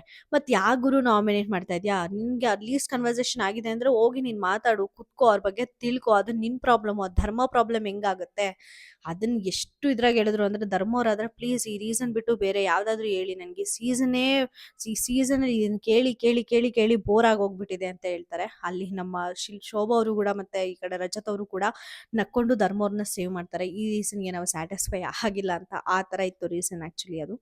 ನೆಕ್ಸ್ಟು ಧರ್ಮ ಅವ್ರ ನಾಮಿನೇಷನು. ಧರ್ಮ ಬಂದ್ಬಿಟ್ಟು ತ್ರಿವಿಕ್ರಮ್ನ ನಾಮಿನೇಟ್ ಮಾಡ್ತಾರೆ. ತ್ರಿವಿಕ್ರಮ್ನ ನಾಮಿನೇಟ್ ಮಾಡ್ತಾ ಕಾಣಿಸ್ಕೊಂಡಿಲ್ಲ ಅನ್ನೋ ರೀಸನ್ನ ಕೊಡಬೇಡಿ, ಅಷ್ಟು ಈಸಿ ಆಗ್ಬಿಡ್ತಾ ಅಂತ ಹೇಳ್ತಾರೆ. ಯಾಕಂದರೆ ನಮ್ಮ ತ್ರಿವಿಕ್ರಮ್ ಅವರು ಧರ್ಮ ಅವ್ರನ್ನ ನಾಮಿನೇಟ್ ಮಾಡ್ತಾ ಎಲ್ಲೂ ಕಾಣಿಸ್ಕೊಂಡಿಲ್ಲ, ಇನ್ನೂ ಆ್ಯಕ್ಟಿವ್ ಆಗಬೇಕು ಅಂತ ನೆನ್ನೆ ರೀಸನ್ ಕೊಟ್ಟಿರ್ತಾರೆ. ಆ ರೀಸನ್ ಇನ್ನು ಕೊಡಬೇಡಿ, ನನಗೆ ಇದು ಟಯರ್ಡ್ ಆಗಿ ಹೋಗ್ಬಿಟ್ಟಿದೆ, ಬೇರೆ ಏನಾದರೂ ರೀಸನ್ ಇದ್ರೆ ಕೊಡಿ ಅಂತ ಹೇಳ್ಬಿಟ್ಟು ತ್ರಿವಿಕ್ರಮ್ನ ನಾಮಿನೇಟ್ ಮಾಡ್ತಾರೆ. ನೆಕ್ಸ್ಟ್ ಬಂದ್ಬಿಟ್ಟು ಚೈತ್ರ ಬಂದ್ಬಿಟ್ಟು ಧರ್ಮ ಜೊತೆ ಟೈಮ್ ವೇಸ್ಟ್ ಆಗುತ್ತೆ ಅಂತ ನೀವು ಧರ್ಮ ಜೊತೆ ಇರಬೇಡ, ಅದೆಲ್ಲ ಬರೀ ಟೈಮ್ ವೇಸ್ಟು ಅಂತ ಹೇಳಿದ್ರಲ್ಲ. ಅನುಷಾಗೆ ಅವ್ರು ಆಚೆ ಹೋಗಿರ್ತಾರಲ್ಲ ಹಾಸ್ಪಿಟಲಲ್ಲಿ ಸ್ವಲ್ಪ ವಿಷಯನ ತಿಳ್ಕೊಂಡು ಮನೆ ಒಳಗಡೆ ಬಂದು ಅನುಷಾಗೆ ಹೇಳಿರ್ತಾರೆ, ಧರ್ಮ ಜೊತೆ ಇರಬೇಡ, ಟೈಮ್ ವೇಸ್ಟು ಅಂತ. ಸೊ ಆ ಥರ ಹೇಳಿದ್ದು ನನಗೆ ಸ್ವಲ್ಪ ಬೇಜಾರಾಯಿತು, ಅದಕ್ಕೋಸ್ಕರ ನಾನು ನಿಮ್ಮನ್ನು ನಾಮಿನೇಟ್ ಮಾಡ್ತೀನಿ ಅಂತ ಚೈತ್ರನ ನಾಮಿನೇಟ್ ಮಾಡ್ತಾರೆ. ಅದಾದಮೇಲೆ ಮೋಕ್ಷಿತಾ, ಮುಂದಿನ ಟಾಸ್ಕಲ್ಲಿ ಪ್ರಾಬ್ಲಮ್ ಆಗುತ್ತೆ, ಆ ಥರ ಆಗುತ್ತೆ, ಈ ಥರ ಆಗುತ್ತೆ, ನೀವು ಇವಾಗ ಆಡಬೇಡಿ ಅಂತ ನಾನು ಹಿಂದೆ ಉಳ್ಕೊಂಡಾಗ ನೀವು ಅಲ್ಲೇ ಟಾಸ್ಕ್ ಹಿಂಗೆ ಆಗುತ್ತೆ, ಹಿಂಗೆ ಆಡಬಾರ್ದು, ಆಡಿ, ಈ ಥರ ಆಡಬೇಡಿ ಅಂತ ಅಲ್ಲೇ ಡಿಸ್ಕಸ್ ಮಾಡಿದರೆ ನಮಗೆ ಒಂದು ಗ್ರೂಪ್ಗೆ, ಒಂದು ಟೀಮ್ಗೂ ಕೂಡ ಯೂಸ್ಫುಲ್ ಆಗುತ್ತೆ. ಅದೆಲ್ಲ ಆದಮೇಲೆ ಬಂದು ಈ ಥರ ಆಡಬೇಕಿತ್ತು, ಆ ಥರ ಆಡಬೇಕಿತ್ತು ಅಂತ ಹೇಳಿದ್ರೆ ಏನು ಯೂಸ್ ಇಲ್ಲ ಮೋಕ್ಷಿತ್ ಅವರೇ ಅಂತ ಹೇಳ್ಬಿಟ್ಟು ಮೋಕ್ಷಿತ್ ಅವ್ರನ್ನ ನಾಮಿನೇಟ್ ಮಾಡ್ತಾರೆ. ಅಲ್ಲಿ ತ್ರಿವಿಕ್ರಮ್ ಅವರು ಸೇವ್ ಆಗ್ತಾರೆ, ಯಾಕಂದ್ರೆ ಅದು ಸ್ವಲ್ಪ ಸಿಲ್ಲಿ ರೀಸನ್ನು ಈ ಧರ್ಮ ಅವ್ರದ್ದು ಕೂಡ. ಯಾಕಂದ್ರೆ ನಾನು ಆ ಥರ ನೋಡಬೇಡಿ ಅಂತ ಒಂದು ಮ್ಯೂಚುವಲ್ ಡಿಸ್ಕಷನ್ ಆಗಿರುತ್ತೆ, ಅದು ಒಂದು ಪಾಯಿಂಟ್ ಹೇಳಿ ಒಂದು ಆರ್ಗ್ಯೂ ಮಾಡೋ ಪಾಯಿಂಟ್ ಆಗಿರಲ್ಲ. ಸೊ ಹಂಗಾಗಿ ತ್ರಿವಿಕ್ರಮ್ ಈ ಒಂದು ರೌಂಡಲ್ಲಿ ಸೇವ್ ಆಗ್ತಾರೆ. ನೆಕ್ಸ್ಟು ಚೈತ್ರ ಅವರ ನಾಮಿನೇಷನು ಸಿಕ್ಕಾಪಟ್ಟೆ ಖಡಕ್ ಆಗಿತ್ತು, ಬೇರೆಯವ್ರದ್ರಲ್ಲೂ ಕೂಡ ಫೈರ್ ಬರ್ಸ್ತು ಅಂತಲೇ ಹೇಳ್ಬೋದು. ಅವರ ಫಸ್ಟ್ ನಾಮಿನೇಷನು ಮಂಜಣ್ಣ ಆಗಿರ್ತಾರೆ. ಮಂಜಣ್ಣ ನಾಮಿನೇಟ್ ಮಾಡ್ತಾ ಅವ್ರು ಕೂಡ ಪಾಯಿಂಟು, ಮಂಜಣ್ಣ ಒಂದು ಡೈರೆಕ್ಟ್ ನಾಮಿನೇಷನಲ್ಲಿ ನೀವು ನನ್ನ ಶಿಷ್ಯನ ನಾಮಿನೇಟ್ ಮಾಡ್ತೀರಾ, ರೀಸನ್ ಕೇಳಿದ್ರು ಕೂಡ ನೀವು ಸರಿಯಾಗಿ ರೀಸನ್ ಹೇಳಲ್ಲ, ಇದು ಭವ್ಯ ಅವರು ತೊಗೊಂಡಿರೋ ಹೆಸರು ಅಂತ ಹೇಳ್ತೀರಾ. ಅಂದರೆ ನೀವು ತೊಗೊಂಡಿರೋ ಹೆಸರಿಗೆ ಅಲ್ಲಿ ನಿಮಗೆ ಸ್ಥಾನ ಇರಲಿಲ್ವಾ, ನಿಮ್ಮ ಮಾತಿಗೆ ಅಲ್ಲಿ ಬೆಲೆ ಇರಲಿಲ್ವಾ, ಜಸ್ಟ್ ಭವ್ಯದೇ ಪಾಯಿಂಟ್ ಆಗಿತ್ತಾ ಅಂತ ಅಂದ್ಬಿಟ್ಟು ಒಂದು ಫಸ್ಟ್ ಪಾಯಿಂಟು ಮಂಜಣ್ಣಗ ಕೇಳ್ತಾರೆ. ಅದಾದಮೇಲೆ ನಮ್ಮ ತ್ರಿವಿಕ್ರಮ್ನ ನಾಮಿನೇಟ್ ಮಾಡ್ತಾರೆ ನಮ್ಮ ಚೈತ್ರ ಅವರು. ನಾನು ತ್ರಿವಿಕ್ರಮ್ನ ತುಂಬ ನಂಬಿದ್ದೆ, ನನಗೆ ತುಂಬಾ ಇಷ್ಟವಾದ ವ್ಯಕ್ತಿ, ವಜ್ರದಂತ ಸ್ಥಾನ ಏನೋ ಕೊಟ್ಟಿದ್ದೆ ಅಂತ ಹೇಳ್ತಾರೆ. ಅಂತ ಕೊಟ್ಟಿರೋ ವ್ಯಕ್ತಿ ಬಂದ್ಬಿಟ್ಟು ನನಗೆ ಯಾರಿಂದ ದೂರ ಇರ್ತೀರಾ ಅಂತ ಅಂದಾಗ ನಾನು ಚೈತ್ರ ಅಕ್ಕ ಅವರಿಂದ ದೂರ ಇರ್ತೀನಿ ಅಂತ ಅಂದಾಗ ನನಗೆ ಸಿಕ್ಕಾಪಟ್ಟೆ ಬೇಜಾರಾಯಿತು ಅಂತ ಹೇಳ್ತಾರೆ. ಅದು ಸ್ವಲ್ಪ ಚೈತ್ರ ಅವ್ರು ಆ್ಯಕ್ಚುಲಿ ತ್ರಿವಿಕ್ರಮ್ ಜೊತೆ ತುಂಬ ಚೆನ್ನಾಗಿದ್ರು, ಮೋಸ್ಟ್ಲಿ ಬೇಜಾರು ಆದರೂ ಆಗಿರ್ಬೋದೇನೋ. ಬಟ್ ಅಲ್ಲಿ ತ್ರಿವಿಕ್ರಮ್ ಇಂದ ಯಾವುದೇ ಒಂದು ಪಾಸಿಟಿವ್ ಆಗಿ, ಇಲ್ಲಾಂದ್ರೆ ನಾನು ತಪ್ಪಾಯ್ತು ಅಂತ ಏನೂ ಬರಲಿಲ್ಲ. ನನ್ನ ಹಕ್ಕ ಅನ್ನೋದನ್ನ ಅಂದರೆ ಒಂದು ರಾಜಕೀಯವಾಗಿ ಮಾತಾಡೋರ ಹತ್ರ ಮಾನಸಿಕವಾಗಿ ನಾನು ಮಾತಾಡೋಕ್ಕೆ ಇಷ್ಟಪಡಲ್ಲ. ಅಕ್ಕ ಅನ್ನೋ ಒಂದು ಇದಕ್ಕೆ ಯಾವಾಗಲೂ ಬೂದಿ ಬಿಟ್ಬಿಟ್ಟಿದ್ದೀನಿ ಚೈತ್ರ ಅವರಿಗೆ. ಇನ್ನು ಅವ್ರು ನನಗೆ ಅಕ್ಕನೂ ಅಲ್ಲ, ಏನೂ ಅಲ್ಲ, ನಾನು ಇದಕ್ಕೆ ಆರ್ಗ್ಯೂ ಮಾಡೋಕ್ಕೂ ಕೂಡ ಇಷ್ಟಪಡಲ್ಲ ಅಂತ ಹೇಳ್ಬಿಟ್ಟು ತ್ರಿವಿಕ್ರಮ್ ಅವರು ಆ ಕನ್ವರ್ಸೇಷನ್ನ ಎಂಡ್ ಮಾಡ್ತಾರೆ. ಮತ್ತು ನಾನು ಆ ಥರ ಅಂದಿದ್ದೀನಿ ಅಂತ ಕೂಡ ಒಪ್ಕೊಳ್ತಾರೆ ಅಲ್ಲಿ ನಮ್ಮ ಚೈತ್ರ ಅವರ ನಾಮಿನೇಷನ್ ಬಂದಾಗ. ನೆಕ್ಸ್ಟು ಧರ್ಮ ಅವ್ರಿಗೆ ನಾಮಿನೇಷನ್ ಮಾಡ್ತಾ ಮಂಜಣ್ಣ ಸುರೇಶ್ನ ಕ್ಲಾಕ್ ಅಲ್ಲಿ ನಮ್ಮ ಧರ್ಮ ಅವರು ಸ್ಟ್ರಾಟಜಿ ಯೂಸ್ ಮಾಡಿರ್ತಾರೆ ಕೊಚ್ಚೆ ವಿಚಾರ ಅಂತ ಬಂದಾಗ. ಮಂಜಣ್ಣ ಮತ್ತು ಸುರೇಶ್ ಇಬ್ಬರು ಟೀಮ್ ಅವರು ಕಿತ್ತಾಡ್ತಿರ್ಬೇಕಾದ್ರೆ ನಮ್ಮ ಧರ್ಮ ಅವ್ರು ಪ್ರೊಟೆಕ್ಟ್ ಮಾಡ್ಕೊಳ್ಳೋದ್ರಲ್ಲಿ ಬ್ಯುಸಿ ಇರ್ತಾರೆ, ಯಾರ್ದನ್ನು ಹೋಗಿ ಟಚ್ ಮಾಡಲ್ಲ, ಯಾರ್ದನ್ನು ಹೋಗಿ ಕೆಡ್ಸಲ್ಲ. ಆ ಥರ ಆಡಿದ್ದು ನನಗೆ ಇಷ್ಟ ಆಗಲ್ಲ ಅಂತ ಹೇಳ್ತಾರೆ. ಅದಕ್ಕೆ ಧರ್ಮ ಅವರು ಕೂಡ ತುಂಬ ಚೆನ್ನಾಗಿ ಆನ್ಸರ್ ಕೊಡ್ತಾರೆ. ನೀವು ತುಂಬ ಸ್ಟ್ರಾಟಜಿ ಮಾಡಿಬಿಟ್ಟು ಈ ಟ್ರಂಪ್ ಕಾರ್ಡ್ ಅಂತ ಯೂಸ್ ಮಾಡಬೇಕಾದ್ರೆ ನೀವು ತುಂಬ ಸ್ಟ್ರಾಟಜಿ ಯೂಸ್ ಮಾಡಿಬಿಟ್ಟು ಆಡಿದ್ದೀರಾ. ಅದೇ ಥರ ಇದು ಕೂಡ ನಂದು ಒಂದು ಸ್ಟ್ರಾಟಜಿ ಅಷ್ಟೇ. ಸ್ಟ್ರಾಟಜಿನ ಯೂಸ್ ಮಾಡ್ಕೊಂಡು ಇಲ್ಲಿ ನಾಮಿನೇಟ್ ಮಾಡಬೇಡಿ ಅಂತ ಧರ್ಮ ಅವರು ಫಸ್ಟ್ ಟೈಮ್ ಒಂದು ವ್ಯಾಲಿಡ್ ಪಾಯಿಂಟ್ ಮಾಡ್ಕೊಂಡು ತುಂಬ ಗಟ್ಟಿಯಾಗೆ ಮಾತಾಡಿದ್ರು ಅಂತ ಅನ್ನಿಸ್ತು. ಅವ್ರು ಮಾತಾಡಿದಾಗ ನನಗೆ ನಿಜವಾಗ್ಲೂ ತುಂಬ ಖುಷಿ ಆಯಿತು. ಇದೆಲ್ಲ ಕನ್ವರ್ಸೇಷನ್ ಆದಮೇಲೆ ನಮ್ಮ ಶಿಶಿರವರು ಮಂಜಣ್ಣನ ಕೇಳೋಕ್ಕೆ ಸ್ಟಾರ್ಟ್ ಮಾಡ್ತಾರೆ. ನೋಡಿ ಮಂಜಣ್ಣ, ಅವತ್ತು ನೀವು ಯಾಕೆ ನಾಮಿನೇಟ್ ಮಾಡಿದ್ರಿ ಅಂತ ಕ್ಲಾರಿಟಿ ಕೊಟ್ಟಿದ್ದಿದ್ರೆ, ಜಸ್ಟ್ ಭವ್ಯದ ರೀಸನ್ ಆಗಿತ್ತು, ಅದಕ್ಕೆ ನಾನು ನಾಮಿನೇಟ್ ಮಾಡಿದೆ ಅಂತ ಹೇಳೋ ಬದಲು ಇದಕ್ಕೆ ನೀವು ಅವತ್ತು ನಾನು ಈ ರೀಸನ್ಗೆ ನಾನು ನಿಮಗೆ ಡೈರೆಕ್ಟ್ ನಾಮಿನೇಟ್ ಮಾಡೋಕ್ಕೆ ಇಷ್ಟಪಡ್ತೀನಿ ಅಂತ ಅವತ್ತು ರೀಸನ್ ಕೊಟ್ಬಿಟ್ಟಿದ್ದಿದ್ರೆ ಇವತ್ತು ಇಷ್ಟು ಈಸಿಯಾಗಿ ಸೇಫ್ ರೀಸನ್ ತೊಗೊಬಂದು ಅವರು ನಿಮ್ಮನ್ನು ನಾಮಿನೇಟ್ ಮಾಡ್ತಾ ಇರಲಿಲ್ಲ ಮಂಜಣ್ಣ. ನೀವು ಅವತ್ತೇ ಕ್ಲಾರಿಫಿಕೇಶನ್ ಕೊಡಬೇಕಾಗಿತ್ತು ಮಂಜಣ್ಣ. ಅವತ್ತು ವರ್ಕೌಟ್ ಮಾಡ್ತಿರ್ಬೇಕಾದ್ರೆ ಜಿಮ್ ಹತ್ರ ಕೂಡ ನಾನು ಕೇಳಿದೆ ಮಂಜಣ್ಣ, ನೀವು ಹೇಳಿ ಏನಕ್ಕೆ ಡೈರೆಕ್ಟ್ ನಾಮಿನೇಷನ್ ಮಾಡಿದ್ರಿ ಅಂತ. ಬಟ್ ಆವತ್ತು ಕೂಡ ನೀವು ಹೇಳಿಲ್ಲ ಮಂಜಣ್ಣ, ಅದಕ್ಕೋಸ್ಕರನೇ ಈ ಥರ ಆಗಿದ್ದು ಅಂತ ಹೇಳ್ತಿರ್ಬೇಕಾದ್ರೆ ನಮ್ಮ ತರಲೆ ಮಂಜಣ್ಣ ಸುಮ್ಮನೆ ಇರ್ತಾರಾ? ನಾನು ಹೇಳ್ತಿದ್ದೆ ಮಚ್ಚ, ಆದರೆ ಭವ್ಯ ಪ್ರಾಮಿಸ್ ಮಾಡ್ಕೊಂಡಿದ್ಲು ನನ್ನ ಹತ್ರ ಹೇಳ್ಬೇಡಿ ಅಂತ ಒಂದು ಸುಳ್ಳು ಹೇಳ್ತಾರೆ. ಆ್ಯಕ್ಚುಲಿ ನಮಗೆ ಎಪಿಸೋಡ್ ತೋರಿಸಿದಾಗ ಕೂಡ ಎಲ್ಲೂ ಭವ್ಯಗೌಡ ಅವರು ಪ್ರಾಮಿಸ್ ಮಾಡಿ ಮಂಜಣ್ಣ ನೀವು ಹೋಗಿ ಶಿಶಿರ್ ಹತ್ರ ಹೇಳ್ಬೇಡಿ ಅಂತ ಹೇಳೇ ಇಲ್ಲ. ಫಸ್ಟ್ ಆಫ್ ಆಲ್ ಅವ್ರಿಗೆ ಪ್ರಾಮಿಸ್ ಮಾಡಿಸ್ಕೊಳ್ಳೋ ಅವಶ್ಯಕತೆ ಕೂಡ ಇರಲ್ಲ. ಪ್ರಾಮಿಸ್ ಮಾಡಿ ಅಂದರೆ ಮಾಡುವಷ್ಟು ದಡ್ಡ ಇನ್ನೋಸೆಂಟ್ ಅಂತೂ ನಮ್ಮ ಮಂಜಣ್ಣ ಖಂಡಿತ ಅಲ್ವೇ ಅಲ್ಲ.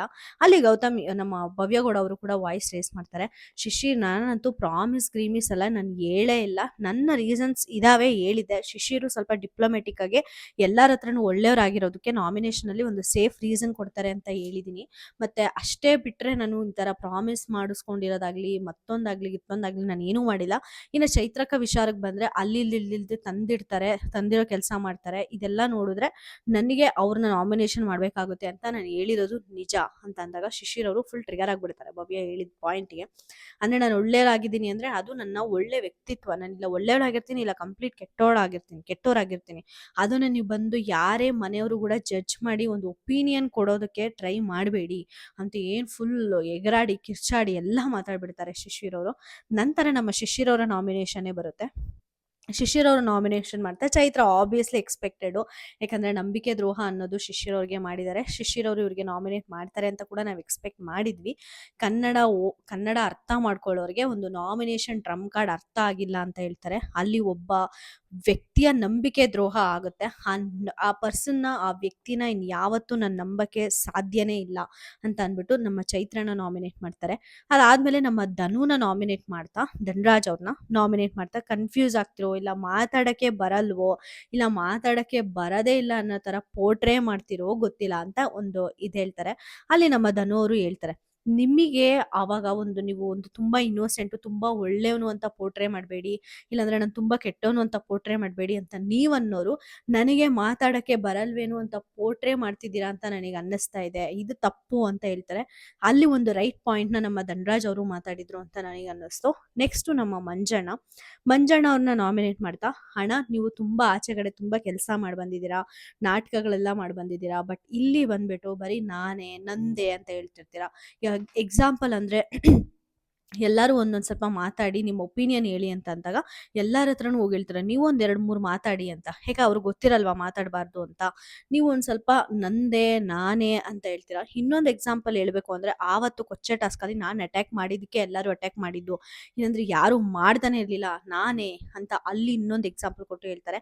ಹೌದು, ಆಕ್ಚುಲಿ ನಮ್ಮ ಮಂಜಣ್ಣನಿಗೆ ನಂದೇ ನಾನೇ ಅನ್ನೋದು ಸಿಕ್ಕಾಪಟ್ಟೆ ಇದೆ. ಅದಕ್ಕೆ ನಮ್ಮ ಮಂಜಣ್ಣ ಅವರು ಡಿಫೆಂಡ್ ಮಾಡ್ಕೊಳ್ಳೋದು, ನೋಡು ಪ್ರೊಫೆಷನಲಿಸಮ್ ಎಲ್ಲ ಮಾತಾಡ್ಬೇಡ ಮಚ್ಚ, ಏನ್ ಇಲ್ಲಿ ಟಾಸ್ಕ್ ಏನಿರುತ್ತೆ, ವ್ಯಕ್ತಿತ್ವ ಏನಿರುತ್ತೆ ಅದ್ರ ಬಗ್ಗೆ ಮಾತ್ರ ಮಾತಾಡೋಣ ಅಂದಾಗ ಶಿಶಿರವ್ರು ಹಾ ಸರಿ ಅಣ್ಣ ತಪ್ಪಾಯ್ತು ಅಂತ ಅಂದ್ಬಿಟ್ಟು ಆ ಪಾಯಿಂಟ್ಗೆ ಡಿಸ್ಕಷನ್ ಮಾಡಕ್ ಬರ್ತಾರೆ.